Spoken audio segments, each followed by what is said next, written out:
Well, good morning and welcome to City Hall. Kirk Pankratz is the pastor at Church of the Harvest. He's going to lead us in the invocation this morning. Afterwards, I'll ask Councilman Pettis if he'll lead us in the Pledge of Allegiance. But would everybody please stand?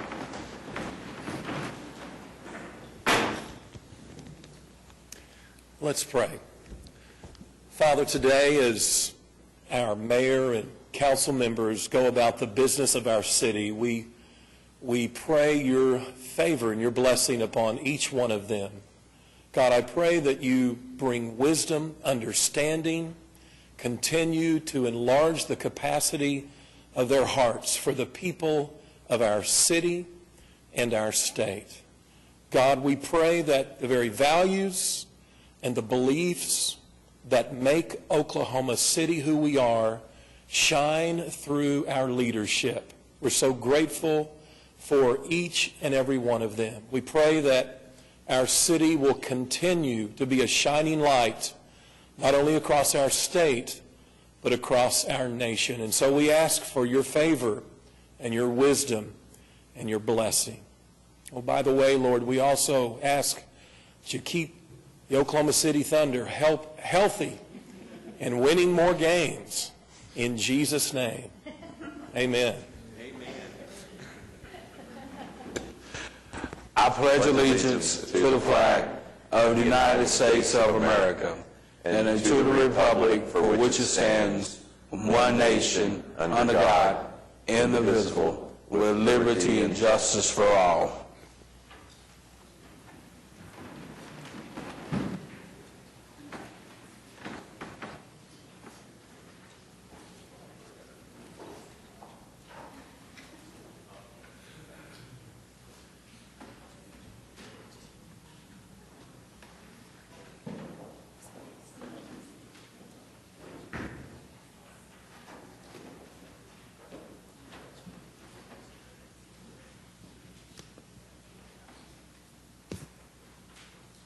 It is National Wear Red today, which you probably had figured out that these women didn't all wear red by coincidence. If you all would come forward, we have the American Heart Association representatives here throughout our city. I notice Councilwoman Salyer is wearing red as well. We have a resolution. I'll ask the clerk to read it as we get settled up here. Whereas heart disease is the #1 killer of women, and yet 80% of cardiac events can be prevented. Whereas an estimated 44 million American women are affected by cardiovascular diseases, and they cause 1 in 3 female deaths each year, or approximately 1 woman every minute. Whereas heart disease, which often goes undiagnosed, kills more women than all forms of cancer combined. 90% of women have 1 or more risk factors for developing heart disease, yet only 1 in 5 American women believe that heart disease is her greatest health threat. Whereas women comprise only 24% of participants in all heart-related studies, even though statistics show more women than men have died each year from heart disease. Whereas women are less likely to call 911 for themselves when experiencing symptoms of a heart attack than they are if someone else were having a heart attack. Women involved with the American Heart Association's Go Red for Women movement live healthier lives, and nearly 90% have made at least one healthier behavior change to improve their heart health. Whereas Go Red for Women is asking all Americans to go red by wearing red and speaking red. Get your numbers, ask your doctor to check your blood pressure and cholesterol, own your lifestyle, stop smoking, lose weight, exercise, and eat healthy. Realize your risk. Women think it won't happen, but heart disease is the cause of 1 in 3 female deaths each year. And educate your family. Make healthy food choices for you and your family. Teach your kids the importance of staying active. And don't be silent. Tell every woman you know that heart disease is their #1 killer. Raise your voice at GoRedForWomen.org. Now, therefore, Mick Cornett, the mayor of the city of Oklahoma City, does hereby proclaim Friday, February 6th, as National Wear Red Day in Oklahoma City in recognition of the importance of the ongoing fight against heart disease and stroke. Let's show our appreciation for these women who are drawing attention to American Heart Association's needs. And Chelsea Milkey is here, and Chelsea, you're a survivor of this very issue. I am. Thank you so much for having me and allowing me to speak, and forgive me in advance because I get teary-eyed. About 2 years ago, I decided I turned 40, I needed to lose some weight, get healthy, start eating better, started exercising, and I was having some problems with my blood pressure, a little bit of back pain, and some swelling. I passed it off for a little bit and finally decided to go see my primary care doctor, and fortunately, he paid attention to what my family history was. And my mother died at the age of 49 of an aortic dissection. I have a great aunt who died of an aneurysm. So he immediately ordered an echocardiogram, which is an ultrasound of your heart. And sure enough, I had a 4.7 centimeter aneurysm, and I was missing a valve. I had a birth defect that I never knew that I had. I have 3 children, and I survived all of them. Thank you. But on February 27th, 2012, I had open heart surgery, and I have a mechanical valve, and they repaired my aneurysm. So what Go Red means to me is life, that now I can be a grandmother to my granddaughter that's going to be born this year, and I'm able to be a grandmother that my kids never had. So I'm very thankful for Go Red and what this mission is, and I'm very blessed that my friends and family wear red every year, and they share my story, and if it just saves one person. And so I'm just very thankful for all these ladies and everything that they do, and I'm part of the Passion Committee, and it's just an honor to be in the presence of so many women who share the passion that I do, and being able to just get the word out that this is a serious issue, and there's so many women that are losing their lives. So thank you so much. I appreciate everything. Thank you. Let's show our appreciation story and how many people you're helping out there. Not yet. Dr. Bowman, why don't you give us some marching orders? What do you want us to do next? That's what I want everybody to do, is start marching. Heart disease is preventable, and Mayor Cornett and I have talked about this so often.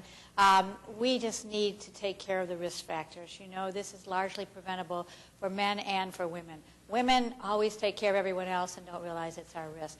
But exercising, eating better, you know, it doesn't have to be difficult. More fruits and vegetables, getting up, moving around, watching your cholesterol, knowing your numbers. And this is for men and women. Know your cholesterol, know what your blood sugar is, know your blood pressure. Blood pressure makes a huge difference, increases your risk of heart disease and stroke. So if you are on blood pressure medication, please take it. One of the things that happens is people don't take their medication. So we can do this relatively easily, and we can do this inexpensively. If we will just, it doesn't matter what you do, walk, ride, swim, jog, you can walk in place. And our city is getting much better for being able to walk and do things that are healthy in our city. So please take this message seriously, men and women. For the women out there, this is a real story. Heart disease is not for older people. It happens there, but young women are dying from this disease, and thank goodness surviving. Thank you all very, very much. Really appreciate it. Thank you, Chelsea, for sharing the story. Thank you all.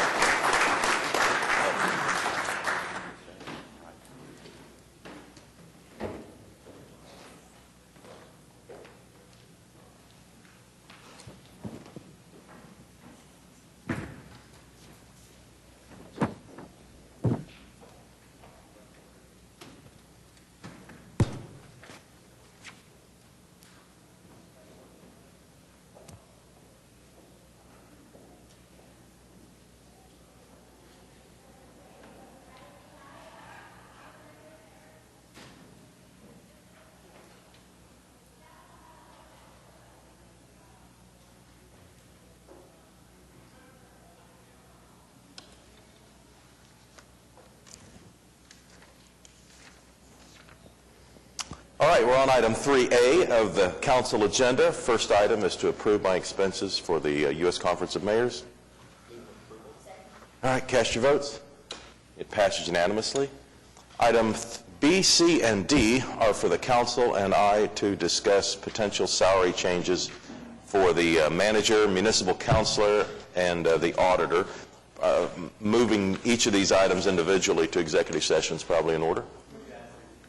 Okay, we'll take a motion on item 3B then, and I guess we can do them all at once, can't we? No, We can't. Okay. We can't. That's what I get for trying to be efficient. All right. I'll take that as a motion on 3B. Is there a second? All right. Cast your votes. And item 3B goes to executive session. Item 3C, is there a motion? All right. Cast your votes. And item 3C goes to executive session. And item 3D, is there a motion? All right. Cast your votes. And item 3D goes to executive session. Item 4 is a journal of council proceedings. Item 4A is to receive the journal for January 20th, and item 4B is to approve the journal for January 13th. Any comments or questions on the journal? All right, cast your votes. The journal proceedings are approved. And item 5 is request for uncontested continuances. Mayor, I have several under item 8D1 on page 14. Page 14, 8D1. Item B, 4420 Northwest 10th Street, request that be stricken. The owner has secured. Item C, 1802 Northwest 14th Street, request that be stricken. The owner has secured. Item D, 3037 Southwest 37th Street, request that be stricken. The owner has secured. Item E, 2304 Southwest 38th Street, request that be stricken. The owner has secured. Item G, 2732 Southwest 55th Street.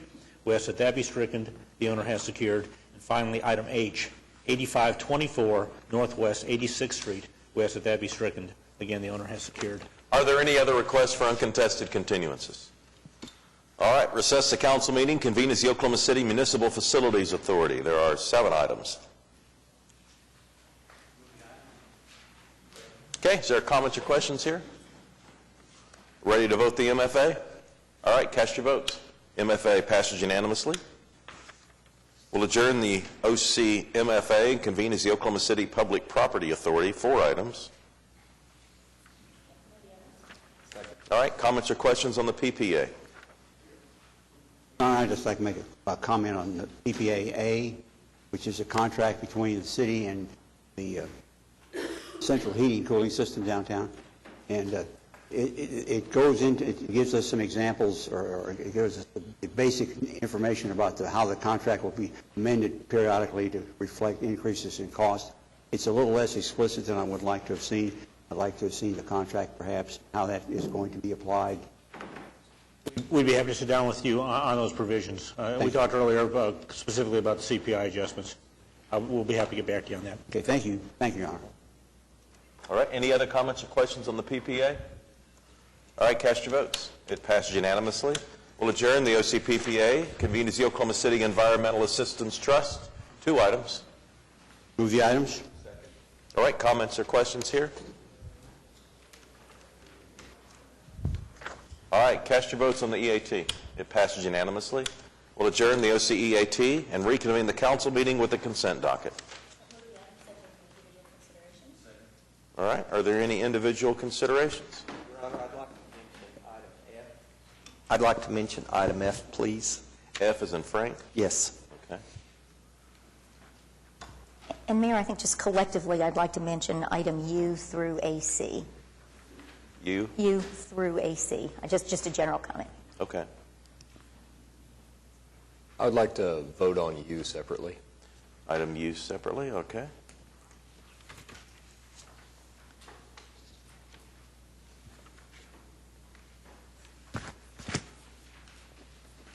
All right, David, you want to get started with item F? Yes, sir. Thank you. Well, really, mainly on behalf of the citizens of the neighborhoods affected by the tornado back in 2013, and unfortunately the impact that had on the streets. I want to thank the staff for their efforts to get these streets resurfaced and reconstructed. I do have a question. The total amount of area being covered is approximately 10 lane miles, and the estimated cost is $2 million. So can we say that the average cost is roughly, let's see, whatever that would be, Eric? Yeah. $100,000 per lane mile for a residential street? Yeah. Probably about right. Is that about, okay. Well, thank you. That's good information to be able to take back to the citizens when they bring the issue up. Thank you. It was important. We recognize the impact of the heavy construction down there. I mean, you're trying those impacted citizens are trying to get their lives back in order, and they're rebuilding their homes and such, but really the amount of construction traffic that was down there, well, first of all, the debris removal, heavy equipment that was down there, and then following that with all the heavy equipment to rebuild the houses really had an impact on the streets. I agree, and one thing that some people not directly affected by this find difficult to understand is that the construction was not a quick, within a quick time frame, with the insurance proceeds issues and things like that. Some of that reconstruction just recently was completed, so I think now is a great time to begin working on these repairs. Thank you. All right, Meg, items U through AC. Yeah, Mayor, just a quick comment. As I was reviewing the agenda, I was really struck by this list of items, all of which relate to MAPS 3 projects. I just wanted to point out how much exciting stuff we have going on. These relate to the streetcar, trails, the state fair, the park, sidewalks, the Oklahoma River, and the health and wellness centers. And it's just so we are right in the middle of some of the most critical things going on with each of these projects. And so I just wanted to reference for those that aren't kind of following this on a day-to-day basis, all of the subcommittees are working so hard to deliver great product to our citizens. And even though we're not seeing yet so many things come directly out of ground, there is a tremendous amount of work going on. Thank you for those comments. Well, we have a motion and a second. Why don't we make that motion for all items except U? And okay. No, we have a couple of people that have signed up to speak. And then we'll vote on item U separately. James. We have a couple of people that have signed up to speak. Okay. Clayton and Mel, here.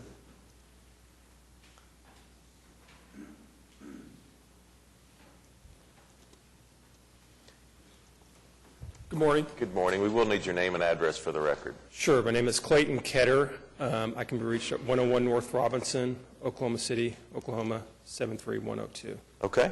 I'm here along with my colleague, Mel McVeigh. We're from the law firm of Phillips Murrah here in town.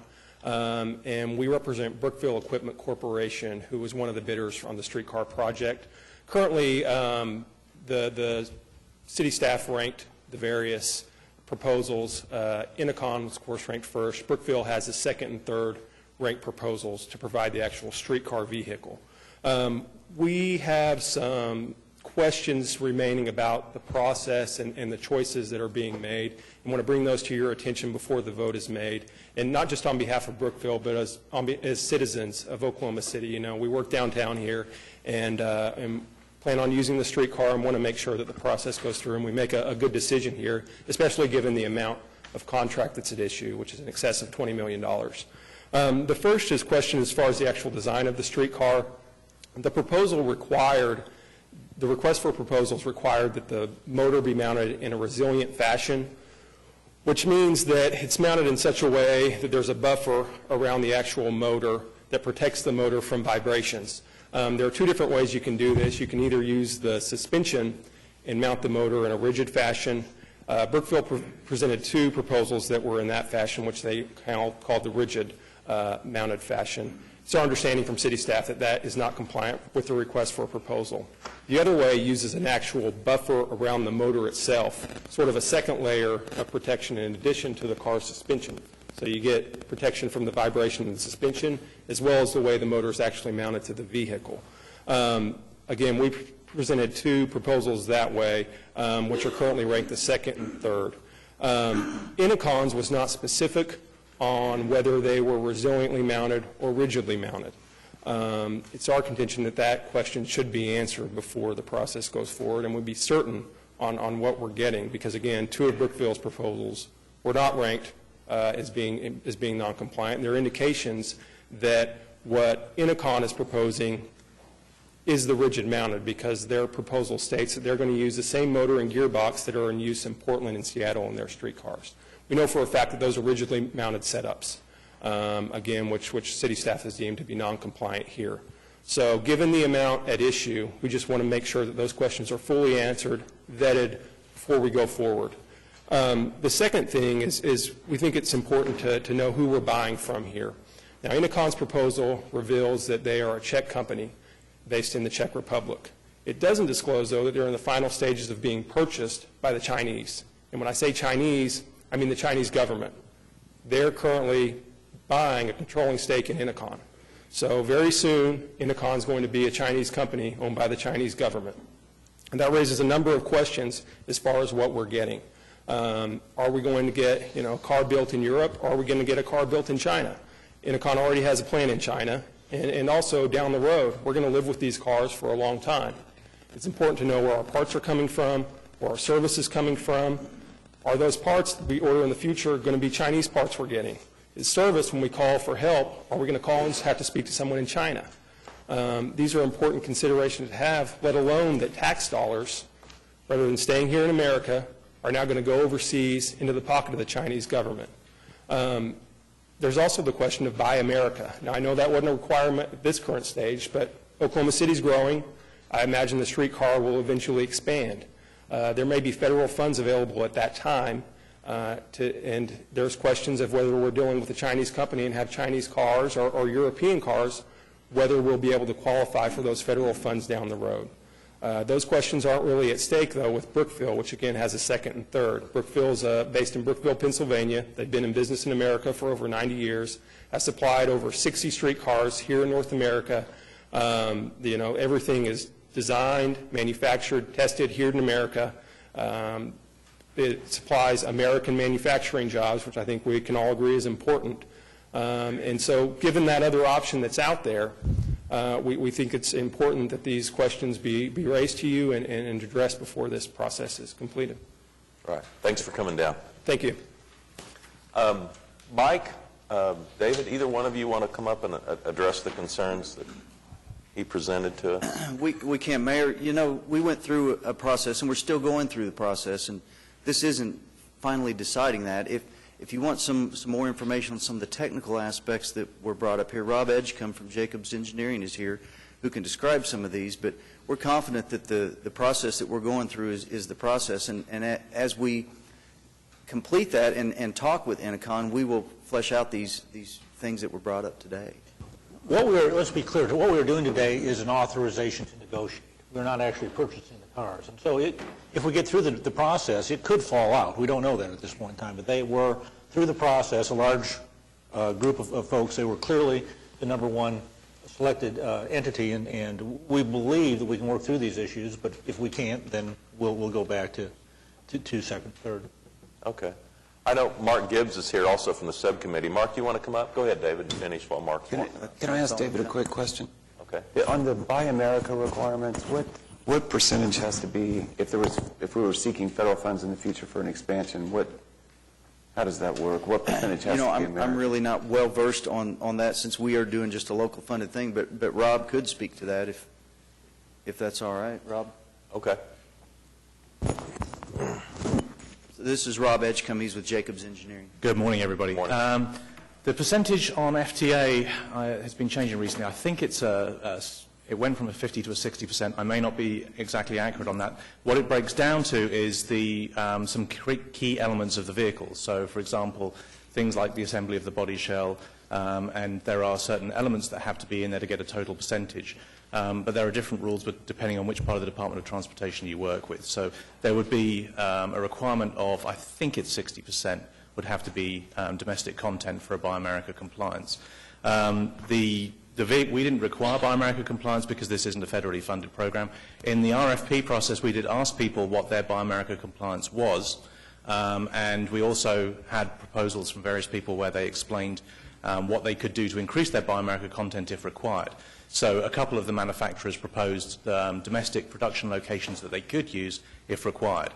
In what we have on the table for the proposal at the moment and what was being discussed this morning, that is not being domestically produced. So they proposed another way that it could be, but we are not going forward on the basis for this procurement. But would you, in an expansion, would you consider just the cars, or it would be the total costs, like including the rails and the ground? So if the rails and the ground were The project as a whole, anything that was funded by the federal government would, all of that would be included in the process, but certain elements have to be, so vehicles would need to be compliant. And we would want to run a new procurement at that stage to see what the best the market had to offer for the next round of vehicles. It doesn't have to be the same vehicle supplier. Just to give you an example of one of the benefits that competition would bring, when we're talking about the support of the vehicles, a large portion of the support cost is actually the subsystem. So while you think about buying the vehicle itself, the body shell is sort of an upfront cost, but that doesn't cost you much throughout. Whereas it's things like the door systems, the lights, the power systems, all of those are the elements where you have ongoing cost. And most of the manufacturers go to the same sort of pool of people to use for those sort of systems. So, and most of those, excuse me, have domestic supply bases. So when we were looking at the RFP evaluation, for example, we looked at not just, sorry, I'm focusing too much for everyone else, but we didn't just look at the vehicle as a whole. We broke it down by each of the subsystems, and we were looking at who the manufacturer was, what the track record was of that manufacturer, how well established they were in supporting the vehicle domestically. And so when we evaluated all of them, we were looking at those support issues. And so if we were to look at another bidder for a future expansion, we'd be looking at the same thing, whether they have the same sort of support infrastructure that we have with whatever vehicle we end up with from this program. All right. Thank you. Thank you very much. Mark, I know the subcommittee spent a lot of time on this issue. You want to just reflect on what you guys have gone through? And Mark Gibbs is with our citizen-led streetcar subcommittee. Mark Gibbs, 601 North Broadway. As the Mayor said, I'm on the MAPS 3 subcommittee for the streetcar, and I was also on the evaluation panel. It's a fundamental fact, I'm afraid, that in this very competitive industry, whenever there's procurement of streetcar, it seems that they're often challenged. And one thing I really want to emphasize is how thorough and scrupulous the process was that was designed by the city and by the consultants. In the transit advocacy community, we often get frustrated about how slow the process seems to be going, but I can assure you the process was very thorough and was specifically designed to handle such situations that may occur. And I was particularly impressed by the technical expertise that came to bear. A few other quick things I'll mention out. This is very much a global industry. We looked at the subsystems, not just the manufacturer itself, which is really essentially an integrator, but the subsystems. And it's remarkable how there was so much similarity between the subsystems, the same brakes between manufacturers, the same air conditioning units. And I feel confident that a lot of work has gone into it, and as the Mayor has pointed out, there's more work to be done as we go through negotiations, and I'm sure that the consultants will be working very closely to make sure that everything is completed satisfactorily. All right. Thanks. Mark, thanks for you, and please pass along our compliments to the rest of the subcommittee. Yeah, Larry? Just an observation for the Council's benefit. Last week there was an article in the paper when this item came up before the subcommittee, and it was to be discussed and evaluated by the Citizens Oversight Committee last Thursday. And so, being interested to see what was going to transpire, I attended that meeting and was, for the Council's benefit, there was no discussion. The protester did not show up and bring these points before the Citizens Oversight Committee, which I found to be somewhat unusual. Thank you, Your Honor. Okay. Any other comments from Council on the consent docket? I guess just a comment, Larry, that the Phillips Murrah folks did come to the transit meeting. They didn't go to the oversight meeting, but they did come to the... Well, they did not go to the meeting, the Citizens Oversight meeting last Thursday. That's the one I'm talking about. Yeah, they did attend the subcommittee meeting, the previous ones. Previous to that. But I serve, as you know, now as the council observer on all those subcommittees, and I was extremely impressed, as Mark said, with the technical expertise that was brought to us by our consultants. You certainly have a level of confidence that everything we looked at was very carefully analyzed and weighed, and I think it's important to follow up on what the manager said, that what we're talking about today is contract negotiation, and should any of these things flesh out to be an issue, that will happen during this process. So this is just a step in the process of finalizing who the ultimate procure. All right, so we have a motion and a second. I don't think I ever heard an answer about the resilient rigid, of whether or not Innocon's proposal really was a resilient. Well, we believe that they are, and that's one of the things that we will make sure that they are as we do our negotiations with them if we're so allowed. Okay. All right, so the motion on the floor is for the consent docket except for item U, which is the streetcars. So we're going to vote the consent docket minus the streetcar issue first. Cast your votes. It passes unanimously. Now look for a motion on item U. Okay, we have a motion and a second. Cast your votes, and it passes 8-1.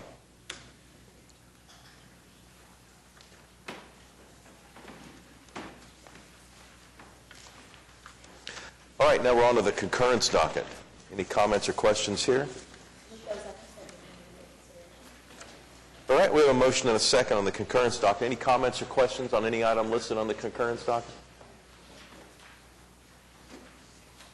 All right, cast your votes. It passes unanimously. Now we're on to item 8. These are items that require a separate vote. The first is some changes that we're considering that have to do with the threshold for declaring a public nuisance. And this item is up for final hearing today. Is there anyone in the audience that is hoping to speak on item 8A today? All right, how about a motion then from council? Cast your votes. It passes unanimously. Item 8B begins a series of items that come to us from the Traffic Commission. We'll take each of them separately. Item 8B1 is a traffic issue in Ward 6, and this has to do with some reserved parking spaces. Meg? Thank you, Mayor. I think all of the items in item B are in Ward 6 and relate to handicap spaces. They all address a similar subject. So I would move approval of item B1. All right, we're voting on item 8B1 first. We have a motion and a second. Cast your votes. It passed unanimously. You want to make a motion on 8B2? Yes, please, Mayor. Move the approval. Second. All right, cast your votes on 8B2. It passes unanimously. Move approval of B3. Okay, I know we're going quickly. I just want to make sure, is there anyone in the audience that hope to speak on any of these items on under 8B, these traffic parking issues in Ward 6? Okay, we're voting on item 8B3. Cast your votes. It passes unanimously. Move item B4. All right, cast your votes. It passes unanimously. Move item B5. Cast your votes. It passes unanimously. Item B6. Cast your votes. Passes unanimously. We make a good team. Item B7. It passes unanimously. And item B8. All right, cast your votes. And it passes unanimously. That moves us on to item 8C. This is a public hearing regarding dilapidated structures. One item is listed on 46th Street, Southwest 46th Street. Is there anyone here hoping to speak on that item? All right, it's in Ward 3. Larry, you okay with moving this forward? I'll move to move forward. All right. Cast your votes on item 8C. It passes unanimously. Item 8D is a public hearing regarding unsecured structures. Is there anyone here hoping to speak under any item listed under 8D?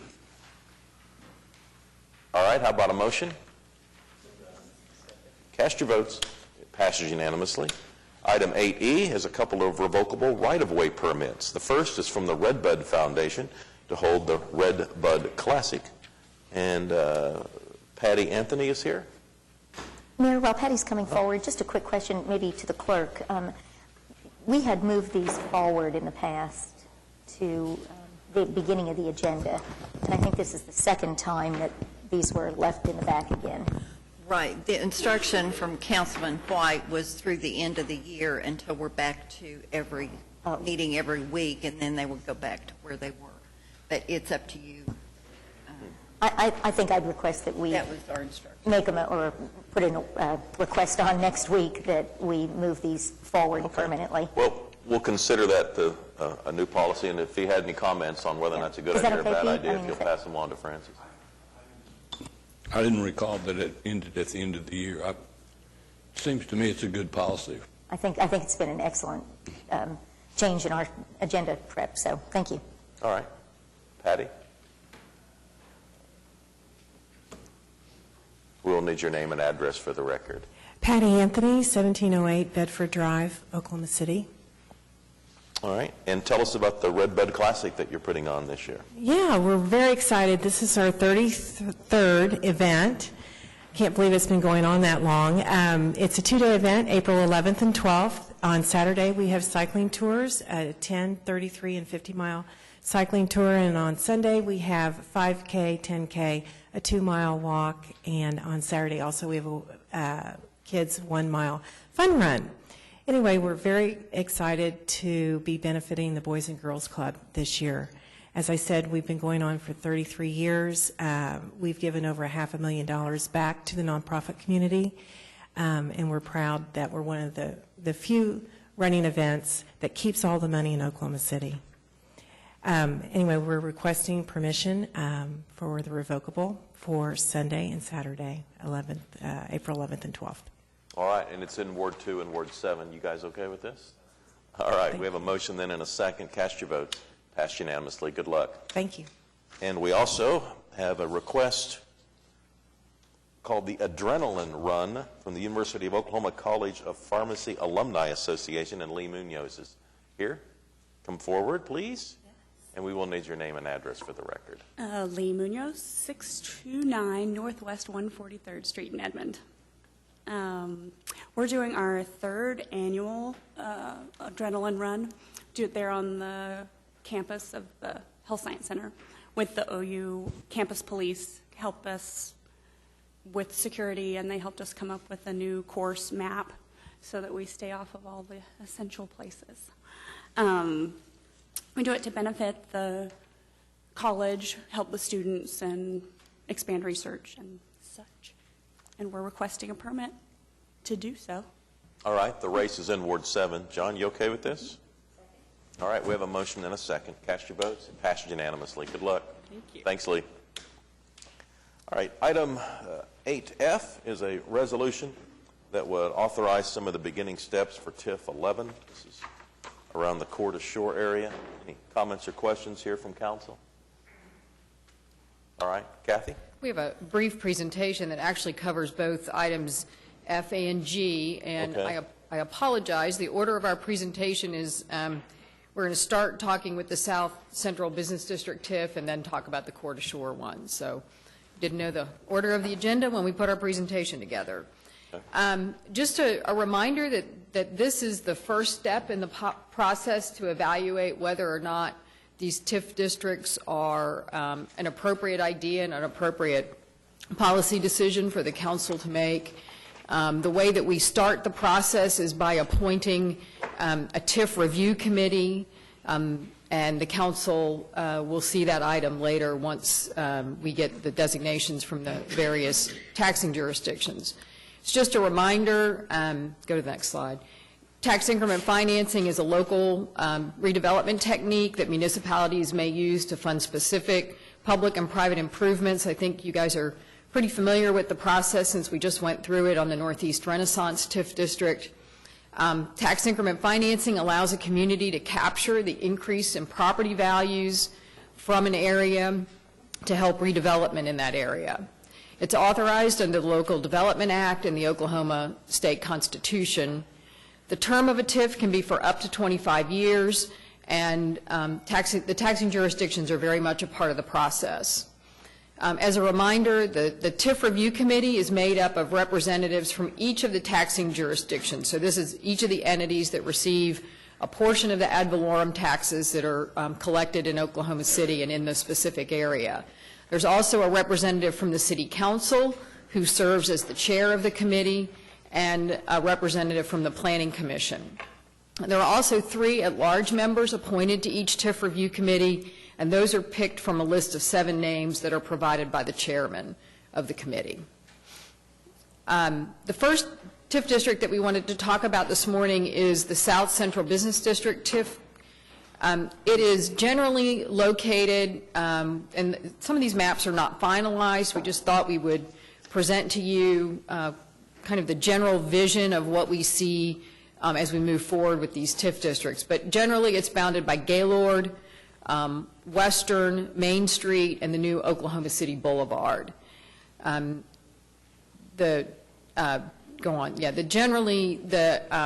is the map that we've preliminarily developed. As you can see, a great deal of the property is either owned by the city already, doesn't generate any ad valorem revenues, or will be hopefully owned by the city shortly. It does include the blocks of the Clayco development. That's the development, the redeveloper that's been selected by Urban Renewal for the block between the old California Street right-of-way and Reno. We call it the Reno-Hudson block. And also it includes the block where the new OG&E headquarters will be constructed. It also includes the block where the 499 development will be located. And it includes the blocks where the new convention center and new convention center are to be located. It is our hope that in this area that we will be able to use the entire 25-year horizon that's available for TIFs to help generate revenues to help support the development of the convention center hotel and the parking that's going to be required for the hotel and for other development in the area. Go to the next slide. We included in your presentation some slides from a recent study that was done that discussed the development opportunities in and around the new convention center. We really wanted to take a look at how that site would work with the rest of downtown. And we worked with Populous to do this study and have presented it to the Convention Center Subcommittee and the MAPS 3 Oversight Board. These were the opportunity sites that were identified as a part of that study. As you can see, it does extend south of the new boulevard for the purposes of the study, but I do think it provided some really interesting information and good information as we move forward and look at the kind of investment potential that is possible in this new TIF district. These are just some diagrams that illustrate the level of density that would be proposed to be achieved by the year 2025, increasing the floor area ratio, which is a measurement of density, to 4.5 to 5.5. I would say right now the density in the area is closer to 2, and maybe in some areas even 1. Obviously, the Myriad Gardens Park has, really no density, and we wouldn't count that in the future. So we're really looking at increasing the density along in this area around the park and the convention center considerably. Here's just a concept plan for the development. It shows a mixture of uses, residential, office, mixed use, retail, a great deal of retail along the first floors of the buildings to create that active street life. And it does, there is parking programmed in these buildings as well. The next TIF district that's on your agenda, or the first TIF district that's on your agenda, is the Coeur d'Alene TIF district. And this is an area that we've been working on for many years. We've done several different studies and plans over the past 10 years to look at development in the area. And if you remember, the studies began because we were interested in what would happen to this area when I-40 was relocated. A lot of the plans that came from the original work that was done were translated into the MAPS 3 program, and most significantly, the MAPS 3 Park was one of the recommendations that came out of that original Coeur d'Alene planning work. Again, this area is generally bounded by the new Oklahoma City Boulevard and then moves south to the river. Western Avenue would be the western boundary, and Lincoln on the east. This is a map of the area. The majority of this area is in the Coeur d'Alene Urban Renewal Plan area that was created by City Council in 2008. The blue hash, it's hard for me to see the colors from here, the blue dotted line indicates the urban renewal area that was the Coeur d'Alene Urban Renewal Area, and the red boundary is the proposed tax increment financing district. Again, this is an illustration from some more recent work that we did to take a look at leveraging private investment in the area, mostly immediately adjacent to the North Park, the North MAPS 3 Park. Again, this development anticipates a great deal of residential development in the area with the opportunity for a good amount of retail, especially adjacent to the park and supporting those residential uses. The study showed that over a 25-year period, we could anticipate about 1.5 million square feet of office, about 6,700 units of residential development, about 157,000 square feet of retail, and then about 152,000 square feet of adaptive reuse. The plan did anticipate that quite a few of the buildings in the area would remain, and that they add to the character of the area and would make good adaptive reuse projects. The combined development value that was estimated in that study was about $930 million over the 25-year period. These TIF districts will help to implement the findings from various studies, including, as I mentioned, the Core to Shore Framework Plan, the Core to Shore Urban Renewal Plan, the Downtown Development Framework, which the Planning Department is currently working on, the Core to Shore Leveraging Private Investment Study, and the most recent Convention Center District Concept Plan. So with that, we really would like to begin the process to look at this and to have the TIF Review Committee analyze whether or not it's appropriate to move forward with creating these new TIF districts. Okay. Comments or questions for Kathy? Yeah, Ed? I have 4 questions. 2 are related. When you create the Central Business District and it's within an existing TIF, does that restarts the clock on those particular properties? Yes, it does. And it also resets the base assessed value. Right now, the downtown TIF is receiving a small portion of increment from that area. That small portion of increment will be distributed back to the taxing jurisdictions and will reset the base. So related to that, what have discussions to date been like with the different taxing jurisdictions, specifically the schools? We've had very positive discussions with all of the taxing jurisdictions, and especially with the school district. They're very supportive when we met with them just about a week ago.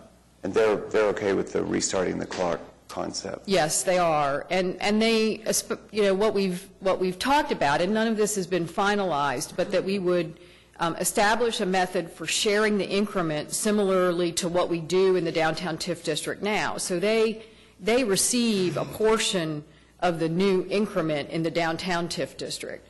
And we've talked with them about establishing a similar system with these 2 new TIF districts, and they support that idea a great deal.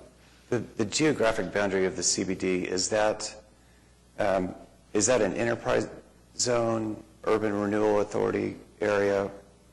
It's both of those things. Both of those, and a reinvestment area? Yes. Is there anything inherent in the creation of a TIF that just on its face would constitute an emergency? We had this discussion last week with Pete and Councilman Pettis. Is there anything just on its face inherent that would involve the public's peace, health, or safety, or do you just take it on a case-by-case basis when we're voting on the creation of a TIF as an emergency? Well, I'm not sure that we look at tax increment financing as a mechanism for improving the public's health, safety. I mean, it's more about creating development, and that may improve safety and health and welfare. And, you know, obviously we have overall objectives to help improve, you know, for example, health in Oklahoma City through streetscapes and improving walkability. But I don't think that that's necessarily the primary goal or the primary objective of TIF districts. So it's not the immediate preservation of the peace, health, safety, it's development? I wouldn't think so. Okay. So in terms of if this were to come back, we vote for a TIF, to vote as an emergency, what would be a reason to do that? We don't really need the emergency. I think you're probably getting at the Northeast Renaissance TIF district and the vote for the emergency. We didn't really need to have that emergency vote. It would have been fine to have it just enacted in 30 days. It's just a 30-day difference. Right. It was just a misunderstanding and a miscommunication at the time the TIF was adopted. Thanks. All right. Pete? I have a couple concerns. One is the one that Ed mentioned, and that is the restart of the clock. I think we talked to the other taxing districts in terms of, at some point, this money is going to start to come to you. And it's going to be wonderful. Just hold your breath. It's going to be wonderful. Every time you restart the clock, you have to convince them again to hold their breath longer. And it's up. They don't have a real vote, do they? They're just on a recommending body. If the library system said don't do it, that wouldn't stop anything. That really doesn't stop anything, right? That's correct. They are in a body that makes a recommendation to the city council. I would like to point out, though, that we've only restarted the clock one other time, and that was for the Devon development, and it had no increment. It was publicly owned. Right. This one is a little bit different. There are some properties that are privately owned and are generating property taxes, but the amount is very minimal, and that amount will return to those taxing jurisdictions and will restart the clock. And it is a very small amount of increment. On the majority of the downtown TIF district, we believe that it will expire in about 11 years, and that then will create additional revenues to all of those taxing jurisdictions. So this vote today doesn't restart the clock. No, it does not. If the tip came back and the restart of the clock was necessary, that's when it would start if we voted to approve it then. That's right. Okay, well, absolutely. I can live with that. But one of the things I would like something from the. I know in previous times I've done some looking into that about what happened, say, several years ago, and I'm not sure the boards of the various taxing entities really understood fully what they were getting into. I could be wrong about that. Hindsight always is filtered through what's happened later, but I'd like to be sure that they understand. I'd like to see that some evidence, I don't mean your word is not evidence, but I'd like to see some confirmation of that and the taxing entities are city, county, health, libraries, schools, what else? The county itself. Career Tech. Career Tech. What? Career Tech. Career Tech, okay. Because they're the ones that are giving up the money, right?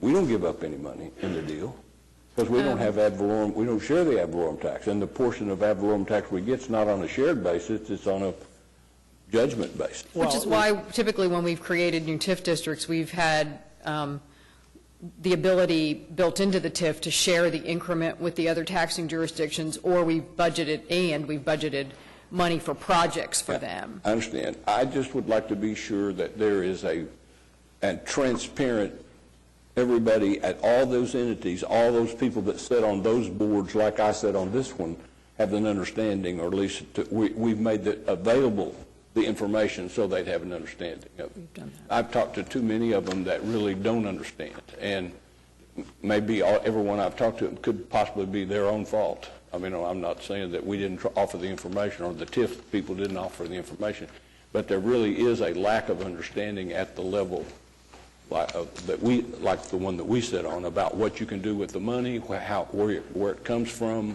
That I think we've seen some of that in the surprises that some of the school board members received when they found out that money could be used at Emerson. I mean, they had no idea there was a fund of money there that could have been used at Emerson. And I can assure you, we talk to the school district a great deal about their ability. But whether you talk to the people like Larry and I, or you talk to the people like Carl Springer, or Rob New, is a different matter altogether. And that's all I'm concerned about. Well, not all I'm concerned about, obviously. But I am concerned, and I want to be sure they understand this restart the clock thing, because that troubles me. I mean, because that makes the clock illusionary, it seems to me. If somebody outside of their jurisdiction can restart the clock on them, and they don't really have a vote, all they have is just a voice, not a vote, that troubles me. And I'd want to be sure that those people that we're extending that clock on fully appreciate what that means to them. can do that. And don't take that as a criticism. I just want to be more transparent about it, because some of my contacts that I've talked to, and not just with the board, but with the other taxing entities also, have a very fuzzy idea about what it's all about. And I can assure you, we try very, very hard to make sure that we're communicating with the right people and the appropriate people. And some of this is, we started down the path of TIF in 2000. It's now 2015. You don't need to defend yourself. I am perfectly satisfied that you did everything you thought you should do.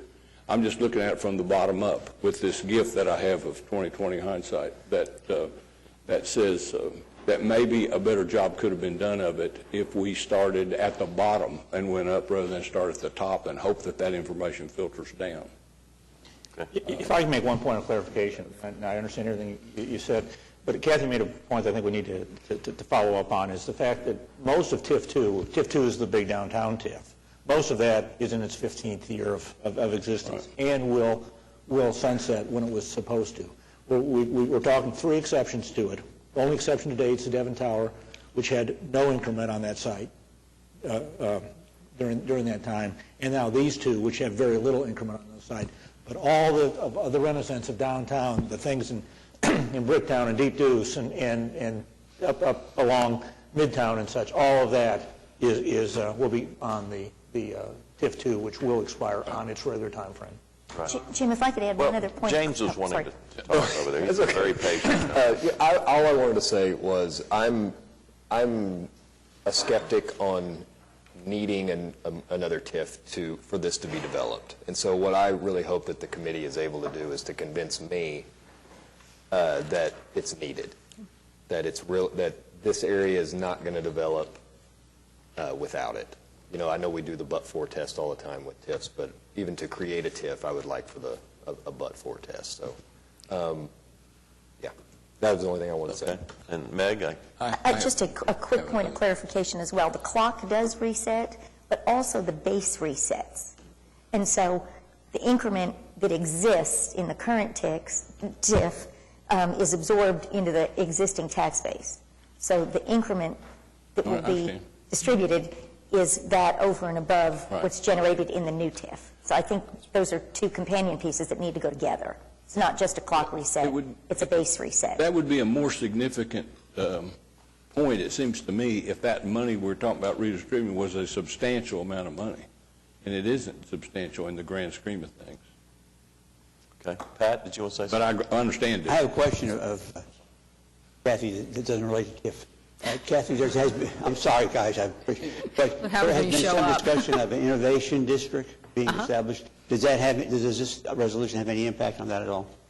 I don't know. I mean, I think we have to begin to think of the innovation district as maybe not just a very defined place. I mean, a geographical location, but more of an innovation community. So there could be developments in these 2 TIF districts that certainly complement what we've talked about in the innovation district discussion. Nothing precludes the establishment. No, absolutely not. Thank you. Would help it. I had one other. Okay. Is the area that the money can be spent in bigger than it would have been otherwise? I mean, is it outside the development area? Like for example, there is one of the TIFs that you can spend money outside, and that's where Oklahoma City Community College is receiving some funding. That's where the public libraries, that's where Emerson got money. It was Emerson was in it. So right, it was in it. But it seems to me that when the lines are redrawn for the public schools ought to be able to spend it anywhere within the public school district, because their need is not, we built them a Cadillac downtown. The schools, there are, there's 2 other schools, Emerson and Capitol Hill Elementary are the only 2 other schools in those districts? I think so. You may be right. I don't. And for them to be able to utilize that the way it appears to me they need to use it, it needs to be district-wide. Yeah. Well, and remember, in the downtown TIF, they also get one half of the indirect increment. So they can spend that anywhere in the school district. And we estimate that since the creation of TIF 2, that's been almost $12 million. So they can spend that anywhere in the district. I'm advocating that that's the what we new would- TIF have that same ability, and you ought to look at, I don't think the county's a problem, but we ought to look at city county, we ought to look at the Metro Tex, we ought to look at all those and make sure that when we design this one, we're taking it into consideration where they might need to spend the money.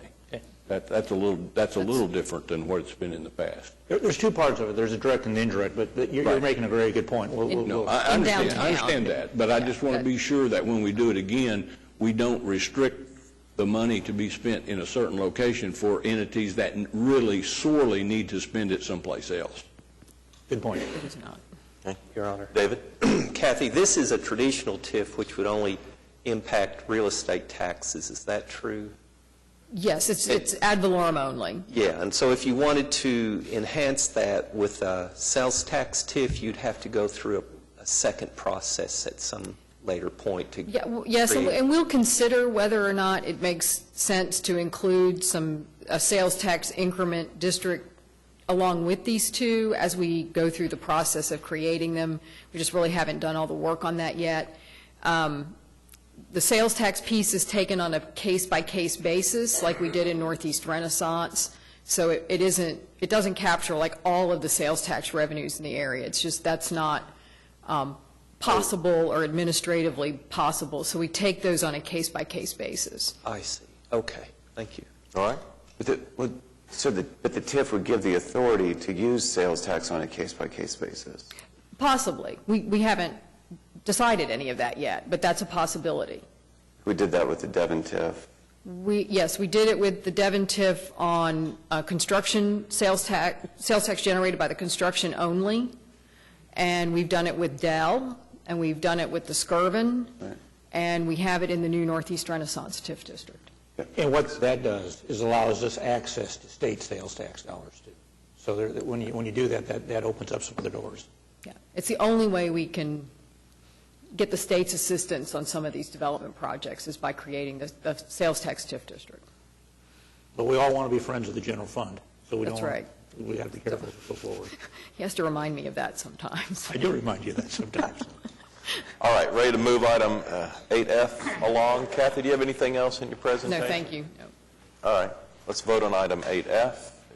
Passes 8-1. And then there's item 8G, which is TIF 10. Cast your votes, and it passes 8-1. We're on to item 8H and I. These two have to do with the financing of our water projects. Jim, you want to offer any clarification? Yeah, as part of how we manage the debt for the Water Utilities Trust, we do go occasionally and get loans from the Water Resources Board, the state entity, and there are some advantages of that. One of those advantages is they don't require reserve funds. When we go out in the market, we have to have reserve funds that are out there. And even though our credit is really, really good, we do a full analysis of that. And because they don't require the reserve fund, even though our credit's really good, it's cheaper for us to blend some water resource money into our overall debt package with the Water Utilities Trust. And so this is two items. The first one is for $36 million coming out of the state drinking water revolving loan fund. And the second one, item I, is from $800,000 for the wastewater from the Clean Water Revolving Loan Fund. Okay. All right, we have a motion on item 8H. Is there a second? Cast your votes. I do have a comment on this one. As I understand this permits us to do what we need to do by borrowing less money. That's where the savings comes from. That's correct. We just have we don't need the reserve fund. Okay. We talked about it at the Water Trust. It's a good deal for the city. All right, that's a motion. And then on item 8I, is there a second? Yes. Cast your votes. It passes unanimously. Item 8J, I understand we do not need executive session here, Kenny? Kenny's gone. That is correct. Ghost of Kenny. That is correct. It's a subrogation claim on insurance. All right. Your Honor, I have a question on this one. Is that $15,000, is that established by statute, or is it a city ordinance, or? No, it's basically as a settlement, but we usually settle it for about 1/3 of what the employee is going to get. If we did not agree to settle it, then we could go to a judge, and the judge would equitably apportion it. So that's the alternative, is to not settle and go to a judge, and the judge is going to decide who gets what. Thank you. All right, is there a second on item 8J? Okay, this is item to approve the resolution, and it passed unanimously. Item 8K, understand we do not need executive session? Correct. All right. Would you strike? Well, we'll need to approve the resolution on 8K. We just don't need executive session on it. It's within council's previous instructions. So cast your votes. 8K passes unanimously. Item 8L, understand we do not need executive session? Do not. Okay. How about a motion? Move the resolution. Cast your votes. It passes unanimously. Item 8M, Kenny, would you like executive session on this item? Yes, please. Okay. All right. And that item moves to executive session by unanimous vote. Item 8N, we do not need an update today, so how about a motion to strike? Move to strike. Okay, cast your votes. Item 8N is struck from the council agenda. Item 8-0, understand we do need executive session? Yes. All right. How about a motion then to move 8, not 0, but O, to executive session? All right. Cast your vote. It passes unanimously. Item 9 is claims recommended for approval. Is there anyone here hoping to speak under any of the 3 items listed under claims recommended for approval? All right. How about a motion then to approve these claims? Cast your votes. It passes unanimously. Item 10 is items from council, and we'll start with an item that's up for final hearing today that was introduced by Councilman Ryan a few weeks ago. We have a few people that have signed up to speak on this item. Pat, you want to hear from the people that have signed up to speak? Well, I'll leave it up to you and your discretion and the members of the council. We did have a public hearing last time. We heard a lot of information. As long as it's not repetitive, I think it's fine here. I have no problem. Yeah, just 3 people have signed up, and they've come down here, so I don't mind hearing them again, although, you know, the public hearing was previously. I don't see any harm in allowing them to come back. And I'll just say that, you know, during this process, I think we've become a lot more aware of the issues of the region involving bicycle safety and bicycle cycling in general, and how it can be confusing going from one municipality to another.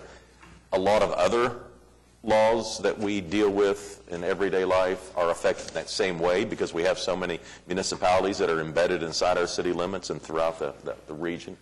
And whether or not this should be something that ACOG should look at and try to get a little more synergy for the benefit of the riders is something that we probably ought to take up. So I do appreciate those that have come down, and I know Councilman Ryan's been working with the cycling community to try and make this a more workable system. And I don't know how the vote's going to come out today, but in the meantime, let's bring up the 3 people that have signed up to speak today, and the first is Bill Elliott. Bill, we'll ask all the people that come forward to keep their comments to 3 minutes or less.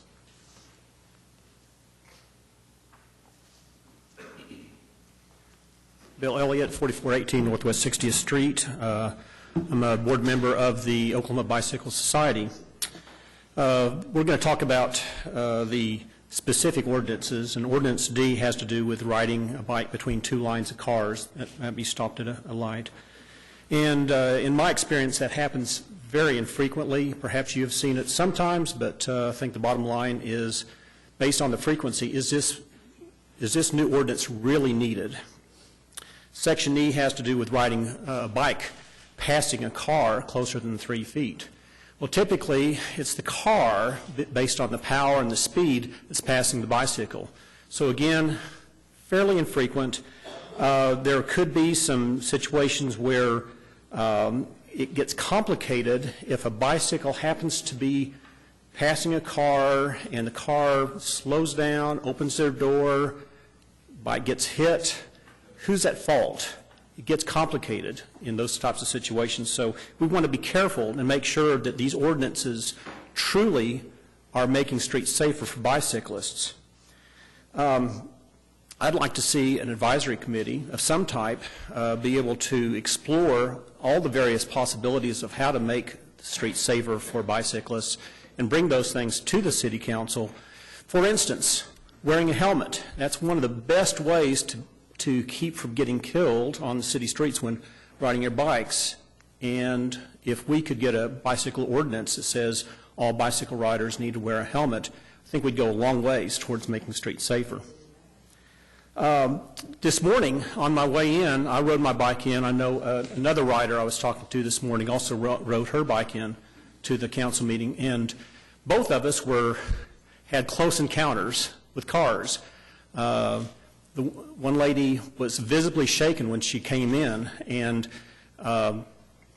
just barely got missed by being hit by a car on her way in.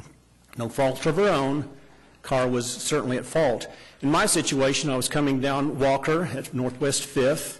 There's a bike lane there. I was in the bike lane. Two cars passed me. One car decided to turn left. The car behind him decided he wanted to use my bike lane to pass and go on.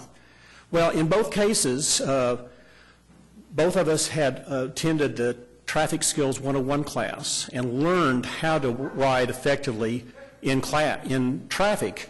So my experience, bicycle classes for all ages of citizens is a great way to make streets safer for all citizens. Well, I've talked to you before about the League of American Bicyclists Bicycle-Friendly Community Program. This is where we have submitted an application. The Bicycle-Friendly Community we were awarded the honorable mention, and we would like to work with the city to see if the city would like to go on to the next level, the bronze level. And Bill, we got some other people we need to hear from. Okay, here. so basically these traffic ordinances might prevent us from getting that. So thank you so much. You bet. Hal McKnight.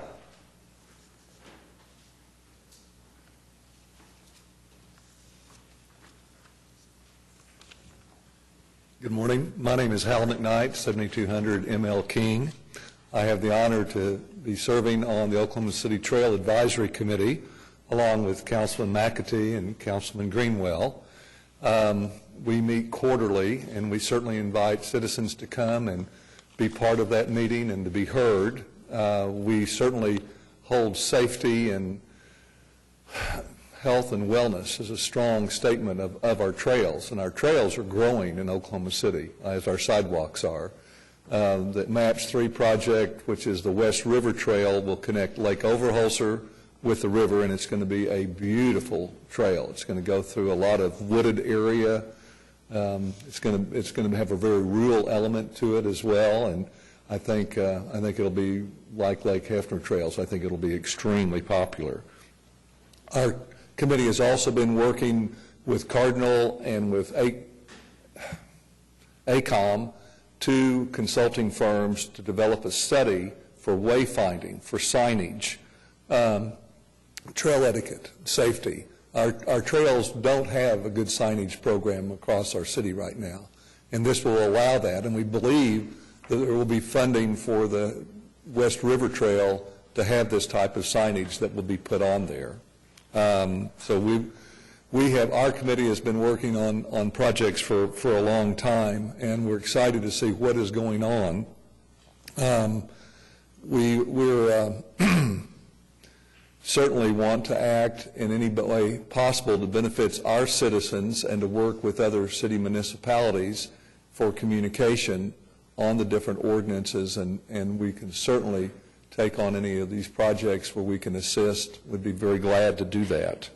But I think the key in all this is if you're riding a bicycle, if you are operating a car, the two big C words, courtesy and common sense, play a huge part in this. And my goodness, we live in Oklahoma City.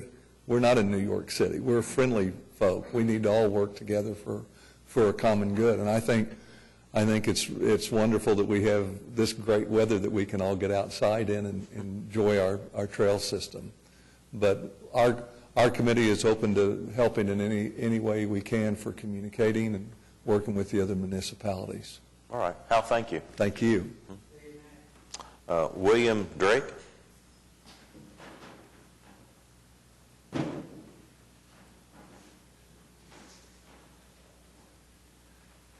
Good morning, Mayor and Council. Morning. I'm William Drake, 1116 Northwest 43rd Street, Oklahoma City.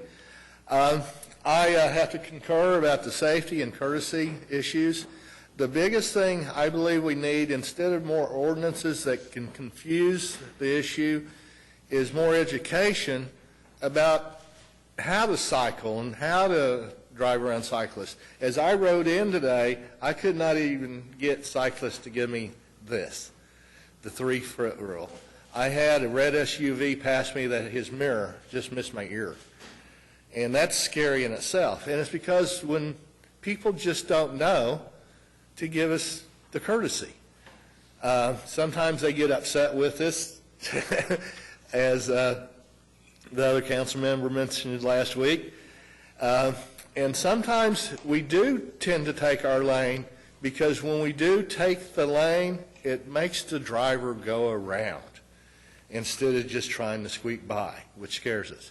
And my point here is, instead of more ordinances, I think we need to try to educate both especially the have-to cyclists that are coming out now, because they find it's so much more affordable than having a car, that riding the wrong way is not good, and that just basically need to learn the traffic rules.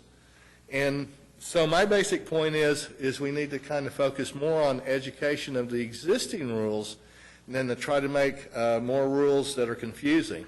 Like in the ordinances proposed is that we should give runners 3-foot clearance when they're running in the same direction. Well, for the most part, runners and walkers walk against traffic. So now we've got a little confusion here, or do we need to give them 3 feet? And yeah, or at least a proper clearance for safety. Because clearances for a bicyclist doing 12 to 14 miles an hour is a little bit different from a 4-ton automobile doing 20 to 40 miles an hour. The bicycle I'm on today is my heavy bike, and it weighs almost 28 pounds. So one of the heaviest things on my bike is me and my water pack. So thank you for listening to my comments, and thank you for your attention. Thanks, William.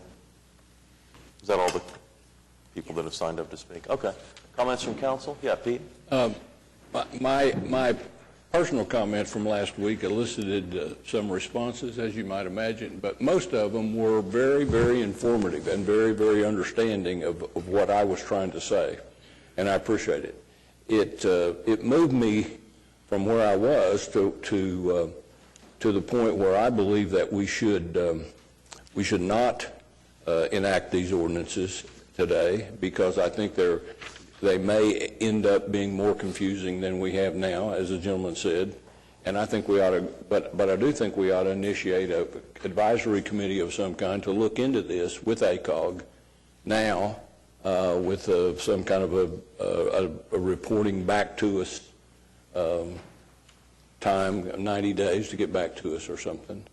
I just think that to approve these, although they're well-intentioned, and I suspect there may be some modification of them that would be incorporated in a new, broader ordinance, I think it will add to the confusion. I think we've brought the point that we're concerned about this forward well enough that I think those that are that would be appointed to that committee would be able to understand that it's something that we're thinking about, and we want to do a better job of it. So I'm personally not going to vote to approve the resolution, but I would encourage us for the mayor to form an advisory committee of some kind, work with ACOG. I see ACOG's in the room again today, and to try to, because there are so many elements of it. One that I hadn't thought about, the ACOG piece, has the opportunity to try to standardize across the community whatever rules we make, and I think that's important to make it clear. So I'm for the idea that we strengthen the ordinances, but I'm not in favor of changing them now before we have the committee. Okay. Yeah.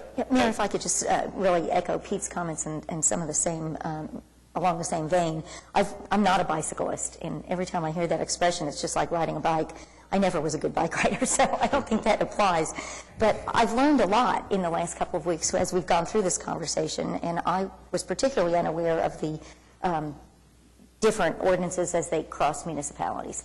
And so I would ask also that we form a committee. We've got lots of folks that are interested in participating, and work with ACOG to see if we can't come up with some, at least more uniform. I think, people have talked about vehicles, and there are some rules that are slightly different, but generally we all drive on the same side of the road. We stop at the same stop signs and stoplights and helmets. If we could just be consistent to the best of our ability and consolidate, maybe, Pat, even these principles, but consolidate bike safety and rise being a safety bike community to a new level. Okay. Your Honor, I do two comments. One, part of this ordinance, variation, paragraph D, is just a recitation of what is the state law. And so if we ignore it, we've ignored a state law, and that causes Kenny some problems in enforcing this or taking this to the right court system, or municipal courts, if it's not a municipal ordinance. So I think that's one thing to look at. Secondly, I have less confidence in our ability to move quickly to solve this problem at ACOG with the bicycle committee, which I think is important that we do that. But in the meantime, I would like to suggest that we go ahead and adopt this ordinance because of the considerable time we may spend with ACOG trying to resolve this issue. I think we have to go back to the state highway department's manual to ensure that everything we do is compliant with that first, or have it changed, which I think is a possibility. And I think we bringing in a committee that was ACOG-centric and had representatives of the bicycle community here, I think is a great idea. But in the meantime, I think we've got to go forward with this ordinance and get it on the books, because I have no confidence that we can do what Pete is suggesting quickly. And I think it's a good suggestion, but I think the time factor needs to be addressed. We need to be conscious of the fact that it may take longer than just 90 days to get an answer, get this thing resolved. All right. Yeah, Larry? Thank you, Your Honor. As a result of the discussion the last couple of weeks on the Council Ward 3 TV show this month, I had Mr. Elliott and Mr. Kramer come in and had them present really the vision for Oklahoma City to become a bicycle-friendly community. And to me, that is really the essence of what we're trying to do, is to move Oklahoma City in that direction while we are protecting the rights and the health of both the bicycle riders and the automobile owners. And so as I look at this, I think and part of that becoming a bicycle-friendly community would be to do, as Councilman White and Councilwoman Salyer have talked about, of having this dialogue put together with an advisory committee involving ACOG. And Jim, you mentioned we had a conversation, the possibility of having one of our staff people involved in that also? Absolutely. Okay, and so we've got that, I think, moving in that right direction. And so I see this as a two-pronged thing. We want to, I think, become a bicycle-friendly community, and nobody is saying we don't.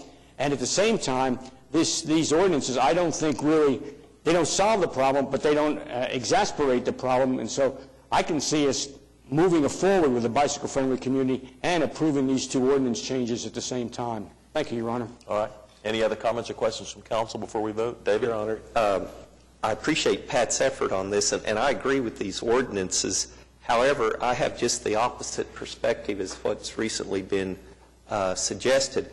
I think we have a greater ability to move forward by looking at a more enhanced set of ordinances if we do postpone enacting these ordinances than if we were to pass them. I think there'll be enough emphasis from us to get something on the books, and then there'll be enough emphasis for the bicyclists to assist with this. So I agree with Councilman White and Salyer that if we postpone enacting these ordinances, there'll be a greater likelihood that we will proceed in a timely manner to get a more comprehensive review of this. And I certainly want to appreciate Hal McKnight coming in and speaking on behalf of the Trails Committee. They're doing a tremendous job with cycling and running and all that. So I hope we can really utilize their expertise in this process, along with the individual cyclists. So, all right. Thank you. I think at the very least, this this ordinance has stimulated a lot of good discussion about it. So, I mean, even if it fails, it's been very beneficial and very educating for me. Pat, do you have a motion? I'll move approval of the ordinance on an interim basis until such time as we get this ACOG answer, standardization on our bicycle ordinances. I think that's something that's really important that we need to do, but I just don't have the confidence in our process that we'll get it done quickly. And in the interim, I think we need to adopt this ordinance. And we have two changes in this ordinance. A lot of people mistake some of the wording here as a change. It's not. It's a recitation of what's in the existing ordinances that we have. And so I think we only have two changes to think about. One is D and E, and D is a recitation of a state statute. It just gives us a different way to prosecute violators. Okay. I move approval. All right. I wonder if we could, we might consider a continuance until the last meeting in March, so we would have an opportunity to determine whether or not Councilman Ryan's right or not. I'm serious about that. I mean, that's 60 days from now, and that's time to get it up, get the bones of this organization, this thing I'm suggesting up. And if nothing's happened, then... Well, if nothing's happened, which is very likely, nothing will happen in 60 days, I think we ought to go ahead and put this ordinance on the books as an incentive to go ahead and do what we're doing. It clearly gives us a kick in the wherever it's appropriate to get this thing done on a timely basis. And without this ordinance being in place, I think we'll just sit back and relax like we've done in the past. It was just a thought. Okay. All right, council ready to vote? We have a motion and a second. Cast your votes. And the item fails. 3-6. Item 10B is a resolution from Councilman Shadid. And I appreciate the chance to speak about this. I think because what it needs is more dialogue and more time. The issue before the DDRC in terms of demolition was whether all efforts were made. Well, the statute says that every effort to preserve the historic buildings should be made, not shall, which would be obligatory, or may, which would be the least stringent, but somewhere in the middle, that it should, every effort should be made. The problem is that when the planning department, when the public, when we as a council learn about the plans some 30 days before the DDRC meeting, it makes it very, very difficult to ensure that every effort or every alternative is explored. That narrow window by itself makes that process and coming into compliance with the demolition ordinance virtually impossible. And that was reflected in the DDRC hearing, which is about over 4 hours long. Those in favor of demolition put on a 2.5-hour presentation. Those opposed, about 5 to 10 minutes. And that's the reason the public doesn't understand. They haven't had time to process it. There's not enough time for people to get organized and process all the different alternatives. And so you had 2.5 hours of really going over the need for increased parking, the need for everyone at Devon to be in immediate vicinity and be able to walk across sky bridges in case there's rainy days. Despite the fact that throughout the Central Business District, people walk a couple of blocks, Continental Energy employees. People do it throughout the downtown. They park in parking garages and they walk a couple of blocks. And so we heard about, we heard a 2.5-hour presentation, but there were 4 glaring omissions from that 4 hours at the DDRC, which are very troubling. There was no discussion, and Boyd, if you want to just pull up a slide. We were told, listening to the presentation, that basically this is the only choice and that this is what's done in cities and this is really the only choice. But clearly, there is a movement across the country. Kathy was talking earlier about trying to increase floor to acre ratios, and in some cities like Austin, you wouldn't be able to do this. Or this is the Colorado Tower in Austin. You've got the parking on the first 13 floors, and then you have the office on top of it. Can you go to the next one? That's Minneapolis. No, that's Tampa. That's Tampa. Same thing. Parking on the bottom, and then the office. So you have retail, and then parking, and then office. And then go to the next one, and that's Minneapolis. Same thing. I mean, there's throughout the country, city after city, they're trying to increase their floor to acre ratios, and they're doing it in this manner. Then you preserve that other area to develop with higher density, brings in more property tax. You're not going to convince me, even though it was presented to the DDRC, that any time in any city in America you build a 27-story building, you have to demolish an entire city block to put not one but 2 parking garages. That's just not done in America or throughout America in the way that was presented. There was no discussion about tax increment financing or other incentives and how those might be used to make preservation, specifically of the bus station, viable. There was no discussion whatsoever about the streetcar, not one reference, one fleeting reference to public transit, but nothing about the streetcar. And the city's $110 million investment, which is basically going to allow anyone to park virtually anywhere within the central business district along the streetcar route and be dropped off at the front door of Devon. You have acres of empty lots in downtown. You could build a parking garage virtually anywhere, hop on the streetcar, be protected from the elements, and be dropped off at the front door of Devon. Not one word in that 4 hours about the streetcar and the city's massive investment to make exactly this kind of thing possible. No time to hear from other commissions. They were told that they'd like to, one idea would be to hear from the Historic Preservation Committee or Commission, that they were going to meet on February 4th. They couldn't wait. They couldn't wait for the Traffic Commission. They were told that a traffic study was being done jointly between the OG&E and Hines development, and that it would be ready any day, but they couldn't wait. We send things much less, with much less impact to the Traffic Commission. But even though they were told that the traffic study was going to be done any day, and that they had had a phone call with the person doing the traffic study who said, I have to warn you that the level of service on Walker is going to be very, very poor. You are not going to be able to have 2 lanes and bike lanes anymore. We just talked about bikes. Now we're being told you'll have to go to 4 lanes. You're putting 6,000 cars in one highly dense area with all these parking garages right next to a school. And you'll have to give up your 2 lanes and bike lanes and go to 4 lanes. But we couldn't wait for that traffic study, and we couldn't wait for that to go to the Traffic Commission and come back and get. The point is that we're not just talking about preservation of historic buildings. This development is not happening in a silo. It's going to its consequences will reverberate through the system and force us, for example, to go from 2 lanes to 4 lanes, to get rid of bike lanes. It will have impact, for example, on Clayco, who's asking us for massive taxpayer investment to do a residential tower right next to this. There are things that I'm witnessing that make me question whether they're wanting to go forward now. And they have to be looking at this. Clayco has to be looking north of where they're talking about putting this residential tower with great apprehension, because you're creating something that looks like E.K. Gaylord. You're going to have a parking garage on one side of the street and a parking garage on the other side of the street.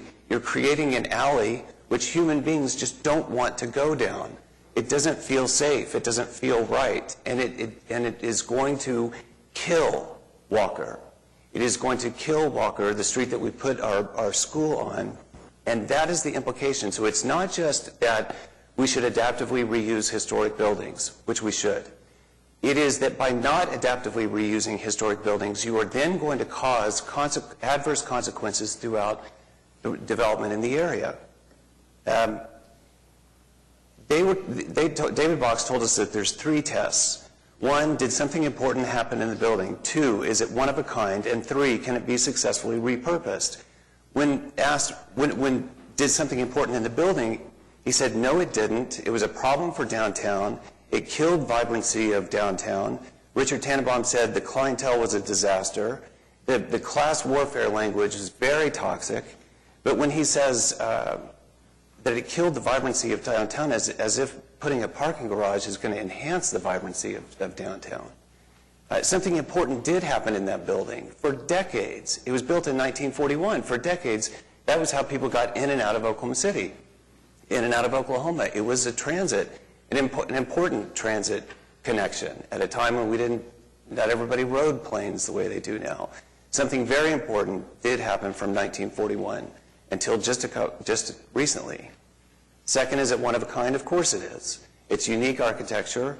There's nothing else like it, and it stands alone. And its staff has indicated that the entire block, much less this building, is eligible for the National Registry. It's more than 50 years old, it has significance, and it has integrity. It has excellent integrity, and it's individually eligible for historic registry.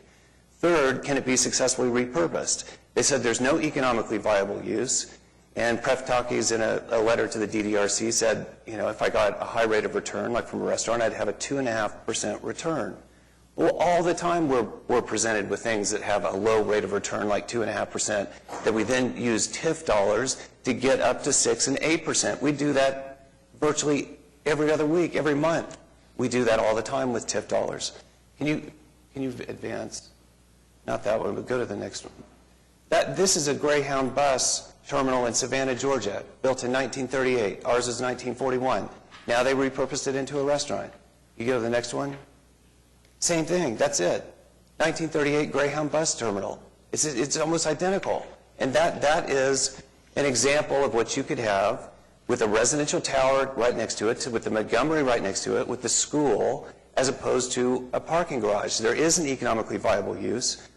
The Century Center, right, which is now coming to life with the help of TIF funds, sat empty for 40 years. It was in disrepair. Perfect example of how you can take something and make it economically viable. We're told that this is going to be an urban campus, that there will be no retail on the east and west sides. We're told that it's the only way that you can afford these parking garages, that if a standalone parking garage would be about $15,000 per stall, but if you put it under the building like the ones I showed before, it would be about $33,000. Well, that to me is, that's something you could use TIF. We just heard that we're going to incorporate this into a new TIF. We could make this work and achieve higher densification. Unless, of course, all the TIF funds have been earmarked for the convention center garage and the hotel, and then that's a different matter. But we're just left with the honor system. We just hear from the developer that we can't, it's 15,000 without, 33,000 with. There's no competing, there's no time for anyone to have any kind of competing evidence presented. There's just no time in 30 days to have a fair hearing. And that's why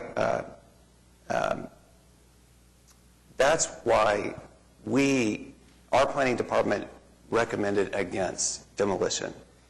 We are the appropriate party. We are an aggrieved party because our decision-making will now be hampered. We will be trying to develop this area with two hands tied behind our back, or at least one, because of the decisions that are made here. We didn't have enough time, and therefore, it wouldn't cost any money. We already have lawyers on staff who've written Supreme Court cases, who have done this for decades. So we can appeal it to the Board of Adjustment and simply ask the question about whether every effort was made and should have been made in terms of this demolition ordinance. We have the resources. It won't cost any money. We present the case, they present their case, and then if it goes back, then we get to hear from the Traffic Commission, then we get to hear from the Historic Preservation Commission. Then we have time to figure out how the streetcar is going to figure into all this and what that might make possible. And so I'd ask for your approval. We have 3 people that have signed up to speak. Actually, just 2. David Pettyjohn. Good morning. My name is David Pettyjohn. I'm with Preservation Oklahoma. The address is 405 Northwest 15th Street. I'm just here to reiterate what Councilman Shadid had to say. His arguments were very well spoken and pretty much reiterated what I was going to bring here today. I presented to the DDRC about the historic significance of the structures that were ultimately approved for demolition. Here we are talking about the Union Bus Station. One of the things that I would like to point out is the guideline that the DDRC is requested to follow when it comes to historic buildings, and it's very clear. It says, and this is exactly out of the guidelines, In order to preserve the legacy of our past, structures and sites within the downtown districts that are significant to the history of the nation, state, city, or districts should be rehabilitated so that as much of the original fabric as possible remains intact. And when you look at that statement, and yes, it does say should instead of shall, however, it is still a guideline. It is something that the Downtown Design Review Committee should consider in their deliberation when they choose to demolish a historic structure. And what is the information that they can take to determine whether or not a structure is historically significant? Well, fortunately, the City of Oklahoma City already has a document in place that the planning department used to determine the historical significance of the Union Bus Station. They hired an expert, a historic preservation architect who was trained in the ability to determine the historic significance of a structure. And this survey, which was just done in 2009, determined that the Union Bus Station was individually eligible to be listed on the National Register of Historic Places because of its excellent integrity for its architectural style. As Dr. Shadid mentioned, it was built in 1941. It is an excellent example of the modern style of architecture, something that is unique to that part of Oklahoma City. The Downtown Design Review Committee also had several options that they could take place that Dr. Shadid referred to. This city has a historic preservation commission comprised of experts in their field. Now, obviously, it would be a non-binding opinion, but it would still be an opinion nonetheless. A commission comprised of individuals who understand the historic significance of our city. And lastly, the Downtown Design Review Committee did not give the Historic Preservation Commission that opportunity because it lies within their powers. It lies within the ordinance that created them, that they were created to provide these recommendations. It is within their power to comment upon and provide recommendations to the City Council, Planning Commission, other city boards, committees, and commissions on actions of other governmental units with respect to the effect of such actions upon historic, architectural, and archaeological resources. The Historic Preservation Commission was not given that opportunity as well. And one important note, in the last 5 years, the Downtown Design Review Committee has approved the demolition of the oldest building in downtown Oklahoma City, India Temple. They have approved the demolition of one of the only internationally recognized structures, not only in Oklahoma City, but in all of Oklahoma, Stage Center. And just 2 weeks ago, they approved the demolition of the last remaining intact block of Oklahoma City's historic Main Street. So I ask you to please consider and approve Councilman Shadid's request for the city to appeal the decision to demolish the Union Bus Station. Thank you. Michael Hinton.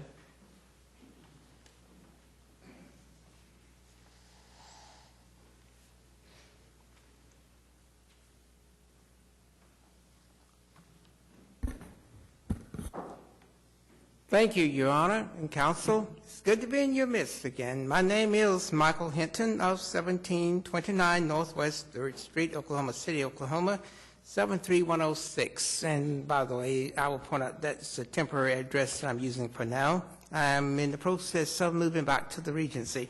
I'll move on with my point. It was last week on KTOK AM 1000 what caught my attention regarding the demolition of the old Greyhound bus station downtown Oklahoma City. If my memory serves me correctly, I believe I heard that Councilman Pete White and Ed Shadid are in opposition of the demolition of the old facility. I come here today, Your Honor, to stand in support of preserving that facility.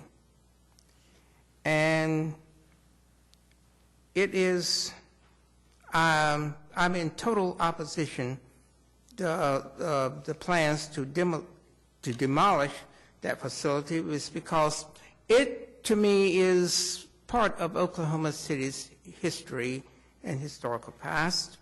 And I just recently read 2 volumes of a book called The Splendor That Vanished, and it brings me to tears of an attempt of the urban renewal that was made in the 1970s, early 1980s, for bringing about urban renewal of downtown, okay? That is, let's take a quick look. Destruction of the Katz Drug Store, the Carnegie Building, the Criterion Theater, the grandeur of the Biltmore Hotel, this destruction of the interurban rail system. Only now they're running back, trying to build a streetcar system. If those who destroyed the city rail system had been smart and had been visionaries, they could have kept the rail tracks in place and brought in high-tech trains.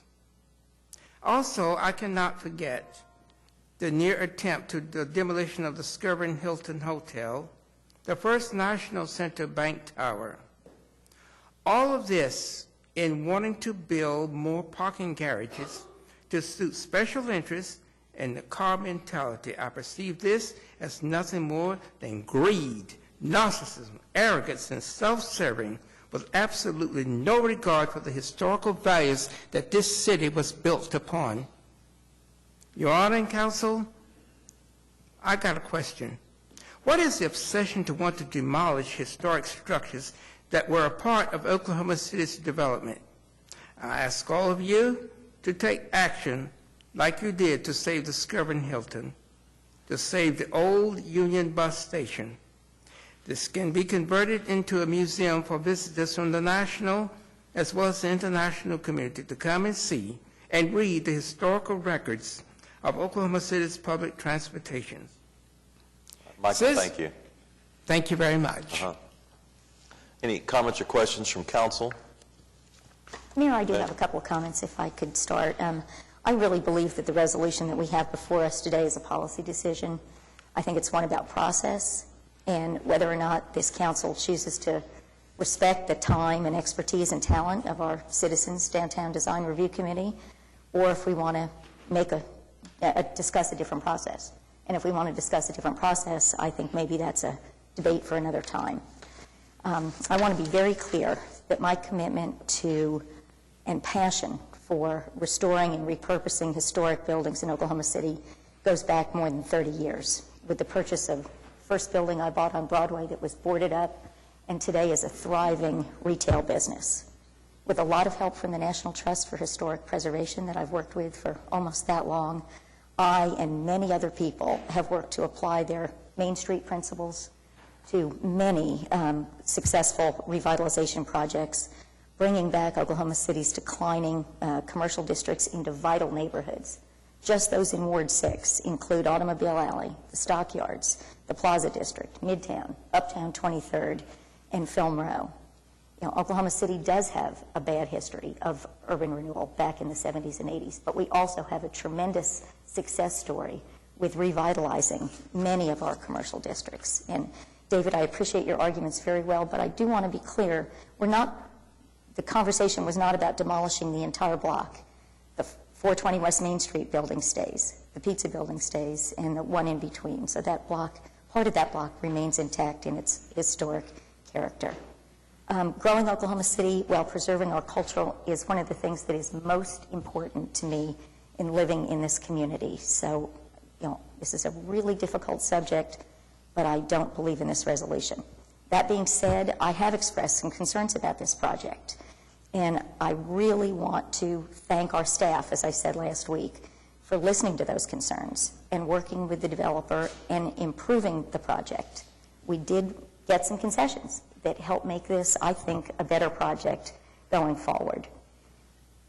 Final comment, and of real concern to me, is some things we heard today related to this project, and that's the potential for lost bike lanes on Walker. I'm very disturbed about how that might develop over time, and I just want to go on the record to say that I will work very hard to try my best to preserve the bike lanes and the walkability on Walker. Thank you, Mayor. Anybody else on council? Yeah, Pete? This vote is really very difficult for me. as Jim knows, he and I have had conversations about preserving the bus station for years. Goes 5, 6, 7 years ago. We've talked about this. And I've talked to everybody that has asked to talk to me on the side of going forward with the recommendation, not this recommendation, but the recommendation of the Downtown Design Review Committee. Nobody from the preservation community has talked to me because most of those people know where my heart is. And I appreciate the fact that those people, the people that are developing, did make some changes by trying to put the sign in the corner where it kind of shows what used to be there.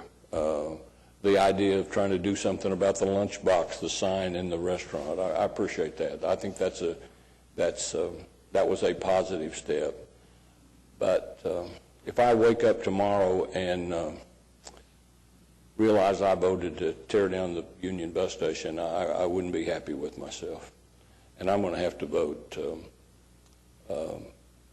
I don't think this will work. I don't think this will work. We have a terrible track record of this kind of things working. They just don't work. The votes are all counted already. But I cannot live with myself if I vote to. I'm going to be in the minority, I'm sure, but I just I try to think with my head most of the time, but once in a while I think with my heart, and I can't do this. I just can't vote for it. All right. I can't vote. I just have one. I'm going to vote for it. One quick comment. We need to recognize the difference between historic buildings and old buildings. I think that's the important distinction we need to make. And Pete can well testify to that. He's historically significant, perhaps, and he's old. He's got both qualifications.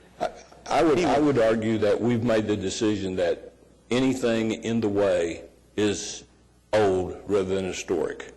I still chafe from the fact that we voted to tear down the Civic Center Park, grade it down, start completely over. All the artifacts, not all, 4 or 5 of the artifacts are now back on display someplace. The rest of them are exactly where I said they'd be 3 years ago. They're in some warehouse somewhere, and no plan to do anything with them. You look around this city, and we made those decisions. Those buildings are old. They're not historic. And look, 30 years went by, 30 years. This Court Ashore thing is saying it'll come to fruition in 25 years. We're building another wasteland downtown because we're not looking at trying to preserve some of our heritage. I don't fault the people that do it. I mean, I understand and like I said, I appreciate the fact that there was some movement back toward the historic significance. I don't want to make a personal issue about it with anybody that's involved in it. I just can't live with doing it, and so I'm going to vote for the resolution. All right. Ed, you want to make a motion? Pete, you want to second it? Okay. Ready to vote? All right. We're voting on Councilman Shadid's motion. And the vote is 2-7. Motion fails. Items from council. James, you have anything today? Ed, anything else? Larry? Pete?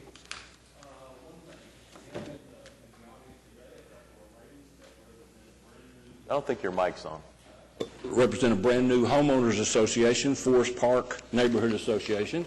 Dorinda Rose and Neva Nethercutter here in the back. You just stand up. I appreciate you being here. They formed a neighborhood association this month, and they're here at the council meeting. And Where's the neighborhood? Forest Park Estates. It's Southeast 44th and Eastern Avenue. Okay, Southeast 44th and Eastern Avenue. Thank you all for doing that and encouraging your neighbors. Thank you. All right. David? Meg? John? Pete? Or Pat? All right. City manager reports. Jason Fairbrush is here to talk about some of the recent improvements we've made to the transit system, and I think he's going to introduce his new assistant director, too. Yes, I sure will. Okay. Good morning, Mayor and Council. Would like to start off by introducing our new assistant director. Kevin Mulcahy joins us. He joins us most recently from a transit system in Virginia, actually, and we're looking forward to what he can bring to the table to help us to continue to improve our bus system here in Oklahoma City. So With that, I'd like to go ahead and get started and just certainly thank you for the opportunity to present this transit system update to you.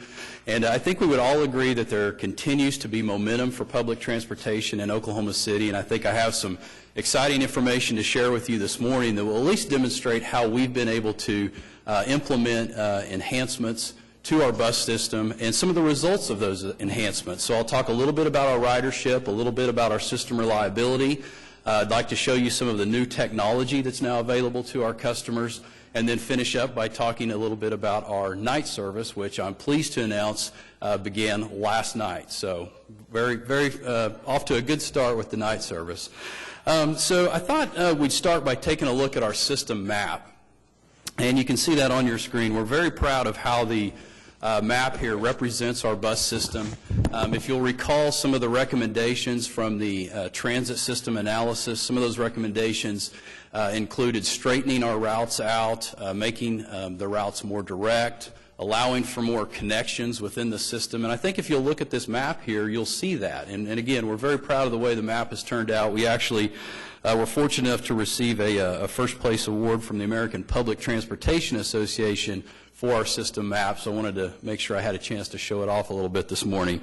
Besides what you see on the map, though, as you'll recall, some of the other enhancements that we've been able to make, namely have been frequency enhancements with our Monday through Friday fixed route service. All of our bus routes now run, I should say almost all of our bus routes now run on 30-minute frequencies.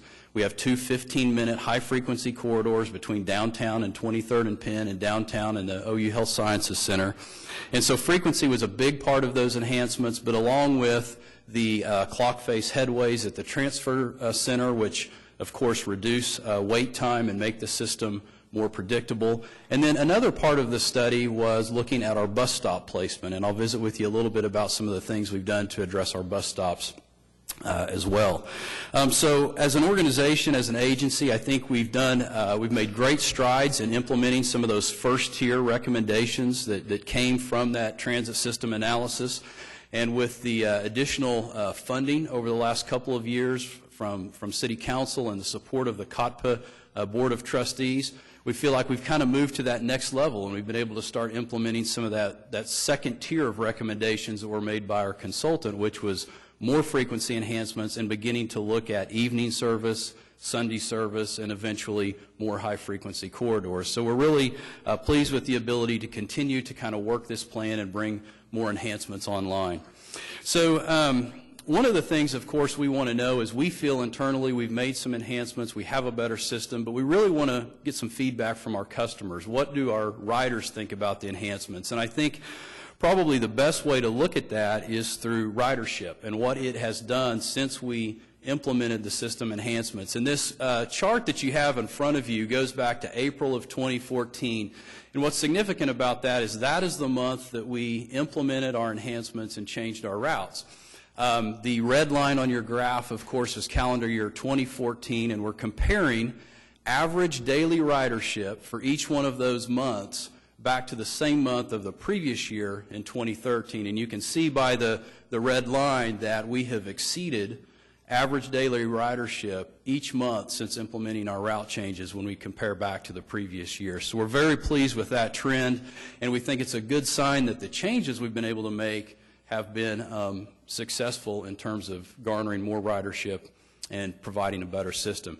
Overall, we're up about 8% cumulatively on our Monday through Friday service. And then we actually had a couple of milestones over the last 6 months. September, you'll notice we had almost 12,000 passenger trips on average per day. We actually had one day in September where we provided over 14,000 passenger trips in one day, which is essentially a new record for us as far as any of the recent history we were able to look at. October was another significant month for us in that we provided cumulatively over 266,000 passenger trips in October, Monday through Friday. And again, that's another very significant number for us. We couldn't find a month where we had exceeded that cumulative total in any of the recent history. So We're very pleased with what we've seen from a ridership perspective. Now, I wanted to include and just talk quickly about our Saturday service. And I really wanted to include this graph really more of as a contrast to the Monday through Friday service, because we did not make near the enhancements to the Saturday service that we did the Monday through Friday. In fact, the frequency enhancements were pretty limited. We don't have any of our Saturday routes that are actually on 30-minute frequencies. And although the ridership has held its own, we've seen about a 3% increase overall. You'll notice that we don't have near the growth as we do on the Monday through Friday, where namely the frequency enhancements came into play. So thought that might be a useful comparison for council to look at this morning. Jason, what happened in December of 13? Is that an anomaly? There was bad weather on the weekends in December last year. We had a storm come in every weekend, like 3 weekends that's in right. a row. Oh, right around, If you remember, that may have impacted on our Christmas sales. Christmas shopping, Yeah. exactly. Yeah. Okay, that's just... Yeah, it's exactly weather. The mayor's correct. And then the next slide here will give you a sense of our on-time performance. And I wanted to share these numbers with you for a couple of reasons. One, we are now reporting our on-time performance or our system reliability dramatically different than we've ever been able to report it in the past. And that's because of the AVL technology, the automatic vehicle locators that we have installed on each one of the Embark buses. And so when you look at the numbers, admittedly, there's some work for us to do.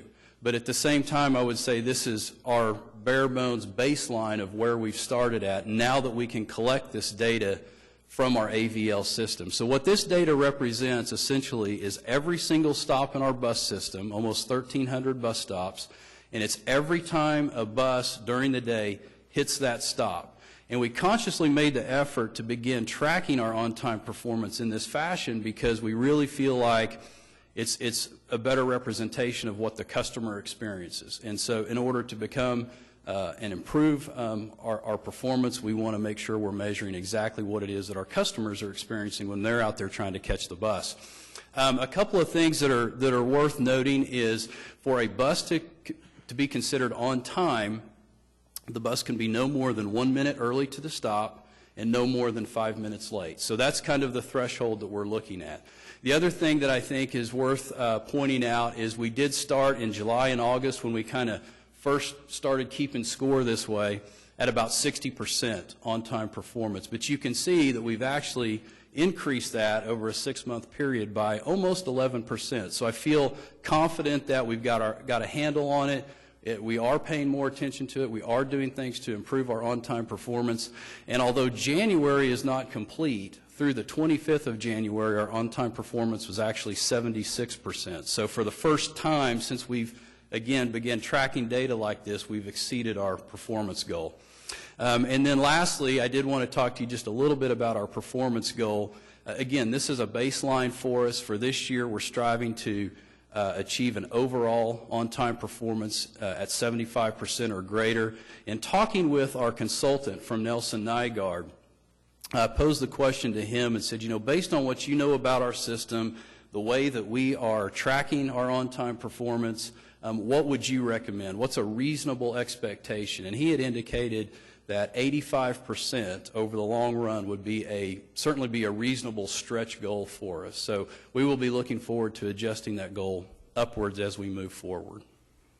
Jason, I'm sorry, are we still using Nelson Nygaard? Do they work with us from time to time on continuing to tweak this? And we haven't used them too much since April, although when setting some on-time performance goals, and they're absolutely there for questions from time to time. As we look at potential other expansions, if we decide to look at other options for evening service, we'll certainly bring them into the fold on that. And it just felt like that was a very good consultant selection. I think they did excellent work for us. Yeah, I would agree. And so now that we've looked at a little bit of quantitative data, I wanted to share a couple of survey responses with you as well. We were fortunate enough to be able to work with the planning department, who was actually working with the University of Oklahoma College of Public Health, and they were working on a survey project to determine, since the service enhancements and route changes, has accessibility improved for customers of the bus system. And in particular, they were looking at access to like grocery stores, healthcare, opportunities for physical activities such as parks and so forth. And some of the questions from their survey we thought, really gave us a good sense of what our customers were saying about our service enhancements. So wanted to share some of those with you. The first question here, what's your impression of the route changes? You'll notice that about 52% of the survey respondents indicated that the routes are better than they were before, 16% about the same, 20% worse, and then 12% had no opinion.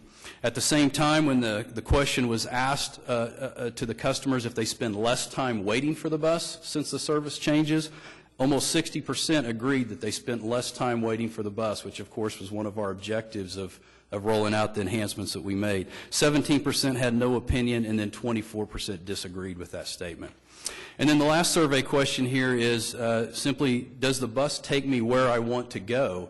And you'll notice that 83% of the survey respondents, the customers on the bus, indicated that yes, the bus does take them where they need to be. And so from a transit agency perspective, obviously when you're allocating resources and wanting to make sure your buses are running where people need to go, this is very, very good news for us.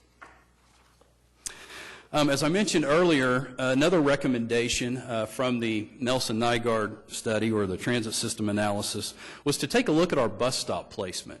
And the consultant had a couple of, or actually 3 observations for us. One is they had indicated you have too many bus stops out there. People are generally willing to walk a little bit further if they can get a faster, more reliable service. So we have trimmed back the number of our bus stops from an excess of 1,500 to right around 1,285 system-wide.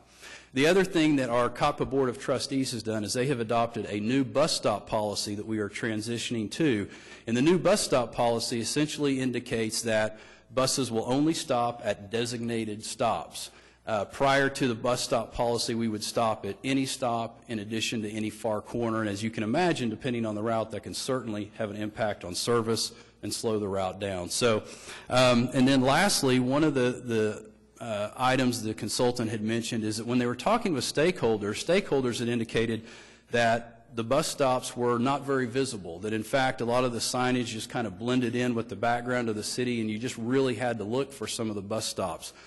So I'm pleased to report that phase 1 of our bus stop sign replacement project is complete, and we have replaced all of the Metro Transit signs with the new blue Embark bus signs that you see now. You'll notice that the blue's much more visible. The signs are made of a highly reflective material. They're all attached at a specified, consistent height, and we're very pleased with how the project turned out, and hope you agree that they are much more visible than what they were in the past. The second phase of our signage project will actually bring an additional level of information available to our riders that really have never been available at bus stops before.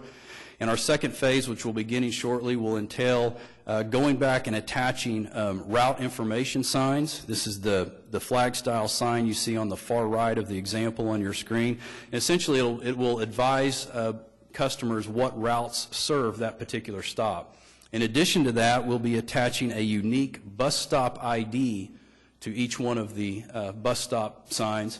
And the significance of that bus stop ID is that is what our customers will use to be able to receive a text alert of when the next bus is going to be arriving at that stop. I have an example of what our customers will see if they use our texting service. And I will say this service is available now. However, our unique stop IDs are only available for our major time points that are printed in our schedule. So once we complete phase 2 of the sign project, this service will be available at any stop in the system. And so if you'll look here at the example, it's pretty simple to do. A user or a customer would simply type Embark followed by the route, which in this case is Route 3, the unique stop ID, and then you'll notice what is returned in a text message is the expected arrival time of the next 2 buses. The other thing that I think is neat about this application is you'll notice it has the ability to refresh. So as you're sitting there waiting on the bus, you don't have to send another text. You just simply click the R button, refresh, and the system will automatically ping the bus based on the location and the travel speed give a new updated estimate of when the bus will arrive. So again, it's neat technology. We're very excited about being able to bring it not only to our current customer base, but hopefully it will attract new riders to the system that maybe haven't tried this before because of some of the uncertainty of, you know, when do I catch the bus and have I missed it or is it early? And then the last portion of the sign project is attaching that very bottom sign you see. It's a customer information panel. And the next slide here kind of gives you a better idea of the information that will be on that panel. But essentially, again, we'll, starting at the top, you'll notice the different routes that serve the stop are highlighted, along with a simple line map with the major time points within the route, a table showing the frequency of the routes that serve that area, as well as some information about how to reach Embark, how to work the texting capabilities, and instructions on how to download our Embark Connect app, which I'll talk about here in just a few minutes. So that is kind of an overview of our sign project. At the same time, we're putting improved signage at the bus stops. We're also implementing our bus shelter project, and as you know, we identified 31 shelters across the city. 31 new locations for shelters across the city. We received our first shipment of 15 new shelters in December, and we have installed our first shelter at the Belle Isle Shopping Center location on the west side of Classen. So if you get a chance, you're up in that area, we certainly encourage you to check that out. There's a picture of the bus shelter on the screen here. You'll notice that the shelters are, again, a modern design. They're three-sided. They have security lighting. They'll have a trash receptacle. And besides the ad box, the one thing I wanted to talk about was the customer information display case that you see there. And for purposes of the presentation, we have a photoshopped image of what the system information might look like, and it's going to be available to our customers. This next slide will actually kind of give you a better idea of what information is available. Again, it's similar to what we're going to put on the bus stop poles, but a little bit more information. Again, route information, a simple line map. The system map will now be included at each one of the shelter locations, along with a detailed schedule of the routes that serve that location. And then up in the top right, what we're calling the neighborhood map, what we're really looking forward to doing here is providing a kind of a map that shows just the proximity of the bus shelter, and then we want to draw in any other connections that might be available. So not only transit connections, but if there's a bike lane connection or a trail connection, we want to be able to drop those in. And then, of course, in the bottom right is just very similar information to what we looked at when we looked at the bus stop poles themselves. So moving on to some of the additional technology I wanted to share with you. At the same time that we've been implementing these system enhancements and working on the signage project and bringing our AVL technology on board, we've also been in the midst of a rebranding strategy, and I know Council is familiar with that. But some of the new technology, including our website, has really given us a lot of different platforms to try to get our new brand out there and make customers aware of Embark and who we are. One thing I wanted to share with you this morning was our Journey Planner, and you can see at the right side of your screen there the Journey Planner that we made available, I believe it was about last fall. And essentially, it kind of takes the guesswork out of trying to plan your trip. So if a customer is new to the system, rather than looking through schedules or trying to figure out what bus do I need to take by looking at an entire system map, we've been able to partner with Google Transit and essentially provide a platform for where all a person has to do is enter where they're leaving from, where they want to arrive at, and the time and date that they want to make their trip. And the Google Transit, the Journey Planner, will actually put that itinerary together for them. So the next slide here is actually a look at that same Journey Planner, only on the mobile device. And we know that about 50% of the hits we get at our website come from a mobile device. So it's imperative, at least in our mind, that we have this available to anybody with a smartphone or a tablet. And so in this case, here's an example where if we wanted to take a trip, use our journey planner starting at City Hall, which is 200 North Walker, want to take a trip to the Science Museum, we would simply enter that information along with the date and time, and then you can see the journey planner will return an itinerary to us. So we know we could make about a 7-minute walk to the transit center, get on bus 3 at Bay P. We would ride roughly 27 minutes to Martin Luther King and 50th Street, and a 2-minute walk to the Science Museum. So we really are pleased with the way the journey planner has turned out, and certainly, again, think this is one of those tools that's not only going to benefit our current customers, but again, help us reach out to people that have maybe not used the bus system before. Now, in full disclosure, I will say that our journey planner today, if you try it, is offline as a result of us updating our new schedule information. So as you recall, last night was our first night for evening service. Bus Route 11 increased to 30-minute frequency.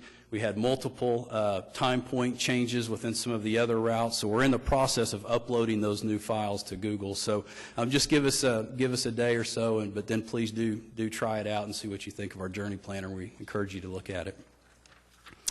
And then the last, let's see, I skipped a slide there. The last piece of technology to mention is our Embark Connect app, and this app is very similar to the OKC Gov that I believe Public Information and Marketing presented a couple of weeks ago. But essentially it's an application that's available to our customers that allows them to report directly to us issues that they see with our system so that we can react and respond faster than if we're left to discover them on ourselves.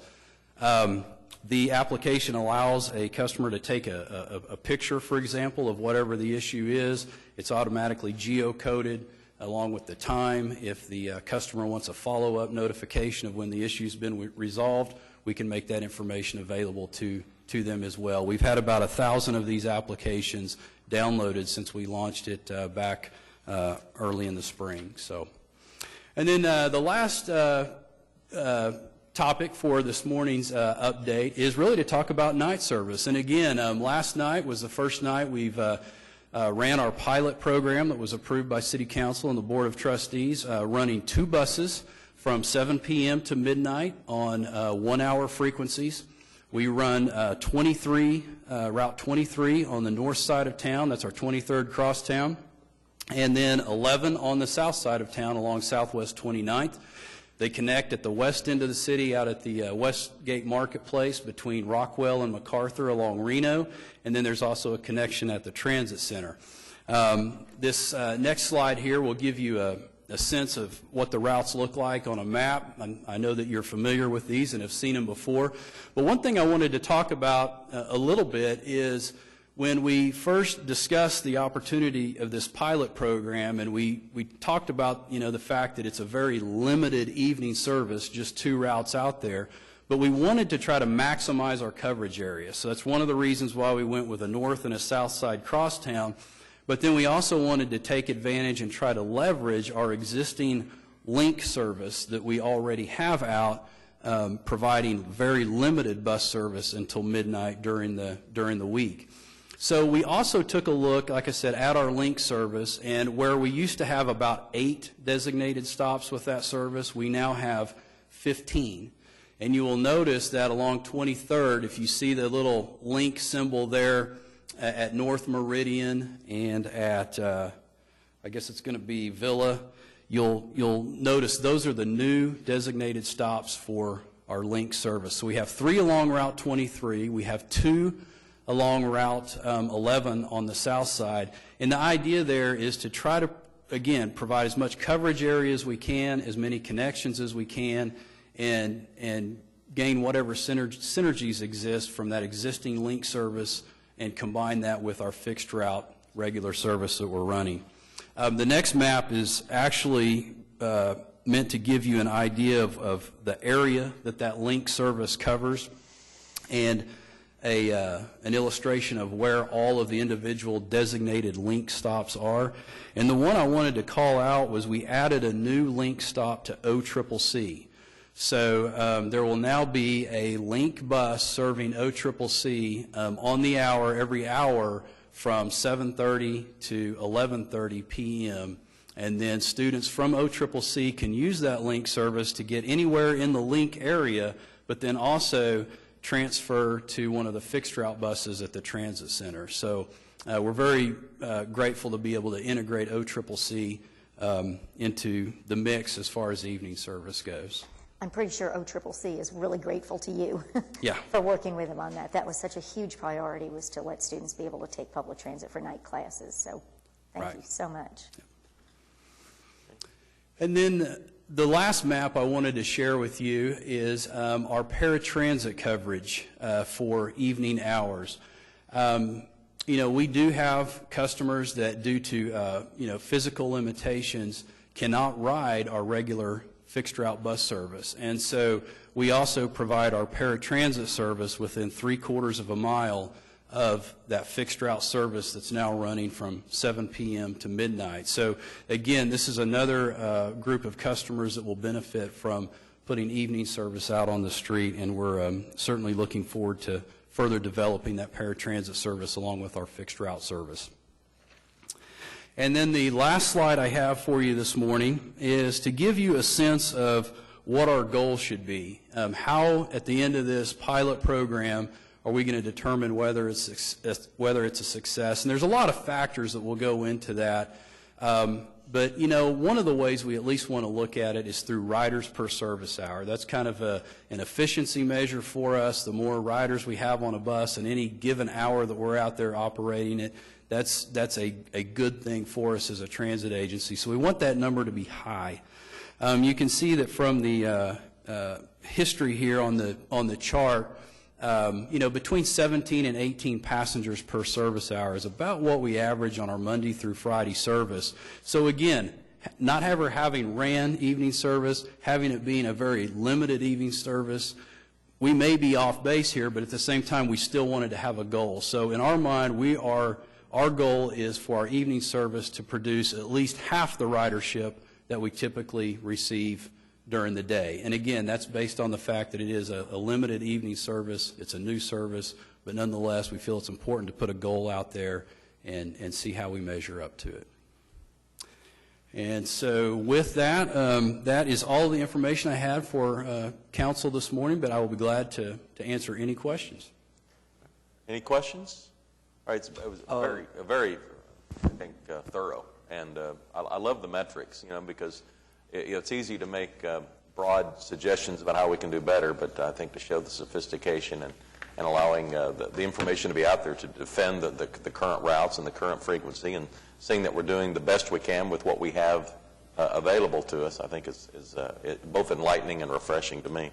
David, you want to say something? Well, just a couple of comments. I think the on-time performance is really very good. I've never been in a situation where I've had to wait more than 5 minutes past the expected arrival time. So at least the routes I take, I think the percentage is above the 70% for sure.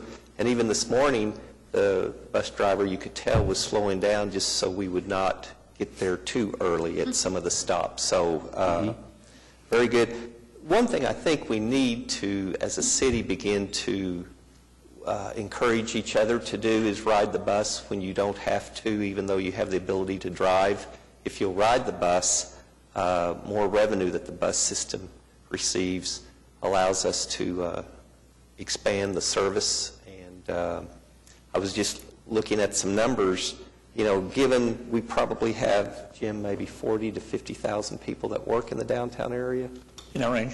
If we could get 20,000 new riders, that would generate $1.2 million a month in additional revenue, over $14 million a year in additional revenue. That would just be put back into the system to allow us to expand the service even further. So we have control over how much we want to expand our bus services by how much we're willing to utilize it.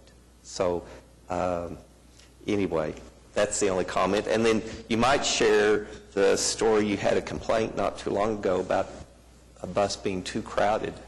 Yes, we did. After implementing our service changes, I did receive a complaint that the bus was too crowded, so we'll tend to take those and be okay with them. All right. Anybody else? Yeah, Ed? Well, there's too much good stuff in there to talk about. I mean, so much good stuff. Implementing the Nelson Nygaard stuff is just incredible. The night service I'm certainly excited about, and I want to echo what David's talking about. Those who want night service, please use Route 23 and Route 11. Those that are going out late at night on 23rd Street, please use the 23rd line. One thing I was especially excited about was to see the bus shelters protecting our riders from the Oklahoma City weather.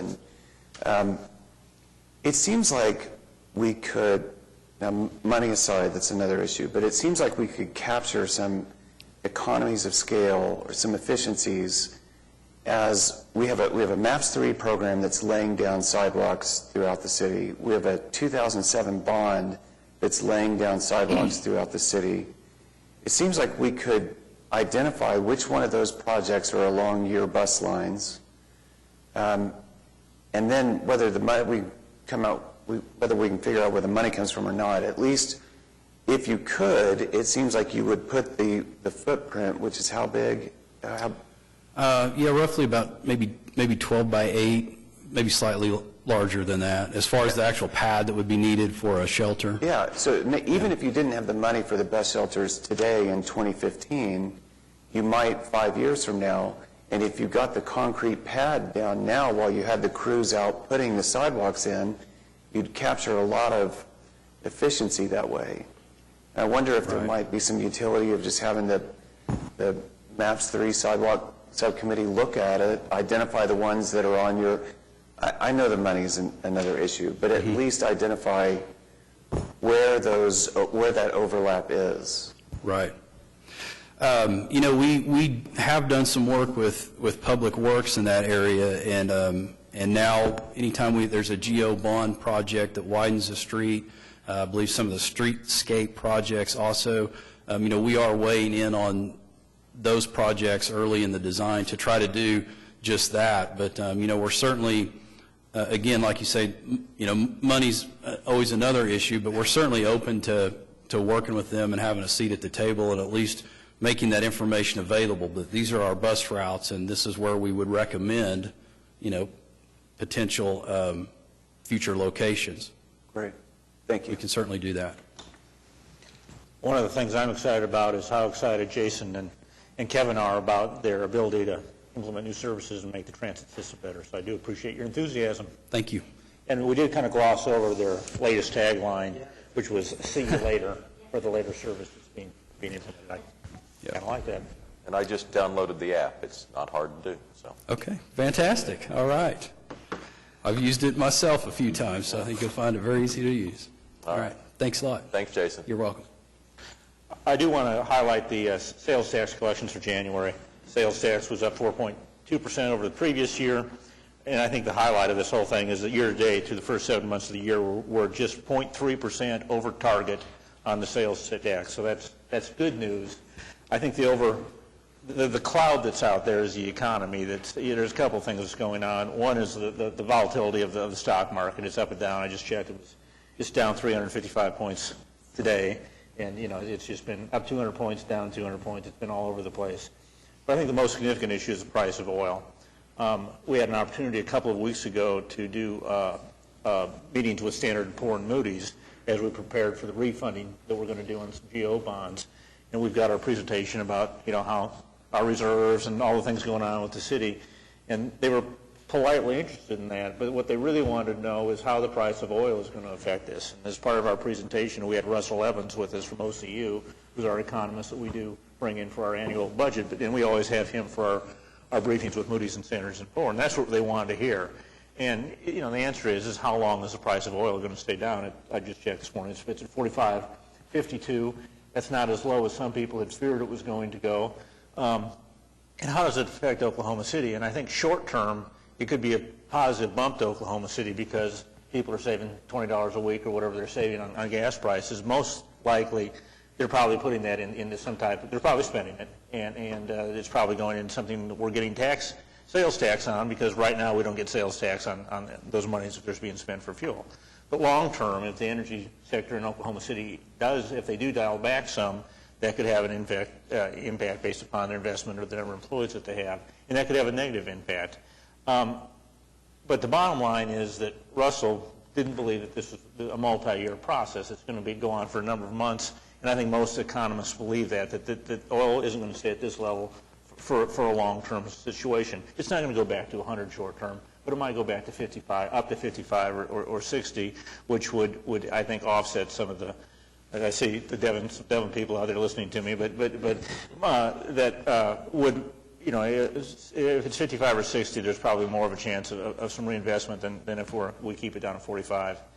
The answer is we don't know how long the oil prices are going to be. You know, it's OPEC that now is impacting our city budget as we go forward. There's a lot of factors out there that influence us. It's something we need to watch carefully as we go forward, and we'll talk more about this in our budget workshop that we'll be holding next month. All right. We have executive session. We'll be back.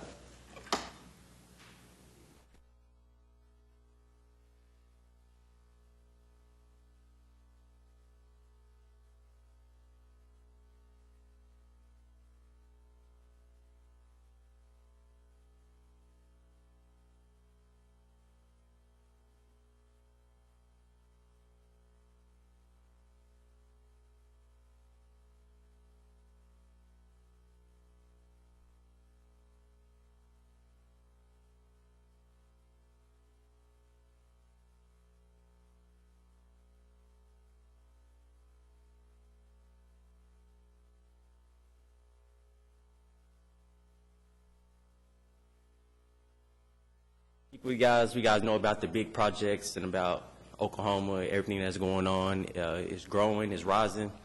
Well, there are people within the community who feel like with the revitalization that's going on, that they're not being included within the movement.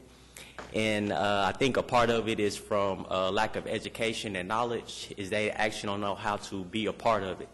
And I think something that would benefit the people who don't know, if we have like think tank groups and have an educational system or program that can teach and show people how to be involved within the government. 2 weeks ago, I noticed that there was a Latino association that's been formed to help Latinos to get involved within that group. And I think that is great, and I think that we should have more programs like that for minorities who want to be a part of it. Me and my great friend Sam, we signed up last week to be on the commission board. So we're coming down to see what is the next step, what can we do, and we think that having a think tank to get a group of individuals to put their mind and knowledge together to come up with programs. I think the best way to revitalize an area is to know what people within that community need, and sometimes people don't know what they need. But when you get people who have a higher education, who have a higher knowledge and a higher understanding, if we can bring those people together, then I believe that we'll be able to have a major impact with the revitalization that's going on. Could I make a quick suggestion? You might look at Leadership Oklahoma City as one of those vehicles to get involved. They have 2 levels of programs. One is called Loyal, which is linking Oklahoma's youth, and I think the age group ranges from 21 or 22 to 30 years old. And then the Leadership Oklahoma program, the traditional program, doesn't have an age limit, but it's a year-long commitment. You spend 9 months. You meet once a month, learning about different areas of the city. You work on, police and public safety. You work on the arts. You work in education. You work in government and media. But there are great ways to learn about what's happening in the city and to build networks of other folks that are as interested as you are in getting involved in your community. So you can easily go to the website. If you wanted to just Google Leadership Oklahoma City, I think the web address is maybe lokc.org. Yes, ma'am. But either of those, look at the Loyal program. I think you'd be really impressed with the opportunities it provides. Well, thank you very much. All right. Thanks for coming down. All right. We have executive session. We'll be back.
Council has met in executive session. As for item 3, B, C, and D, the council has decided to increase the salary of the city manager by 3.5%, and the salaries of the municipal councilor and the city auditor 2.5%.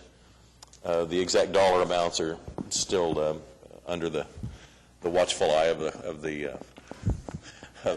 the clerk who's doing the math. And it'll be retroactive. And it'll be retroactive to January 1st, as is our custom.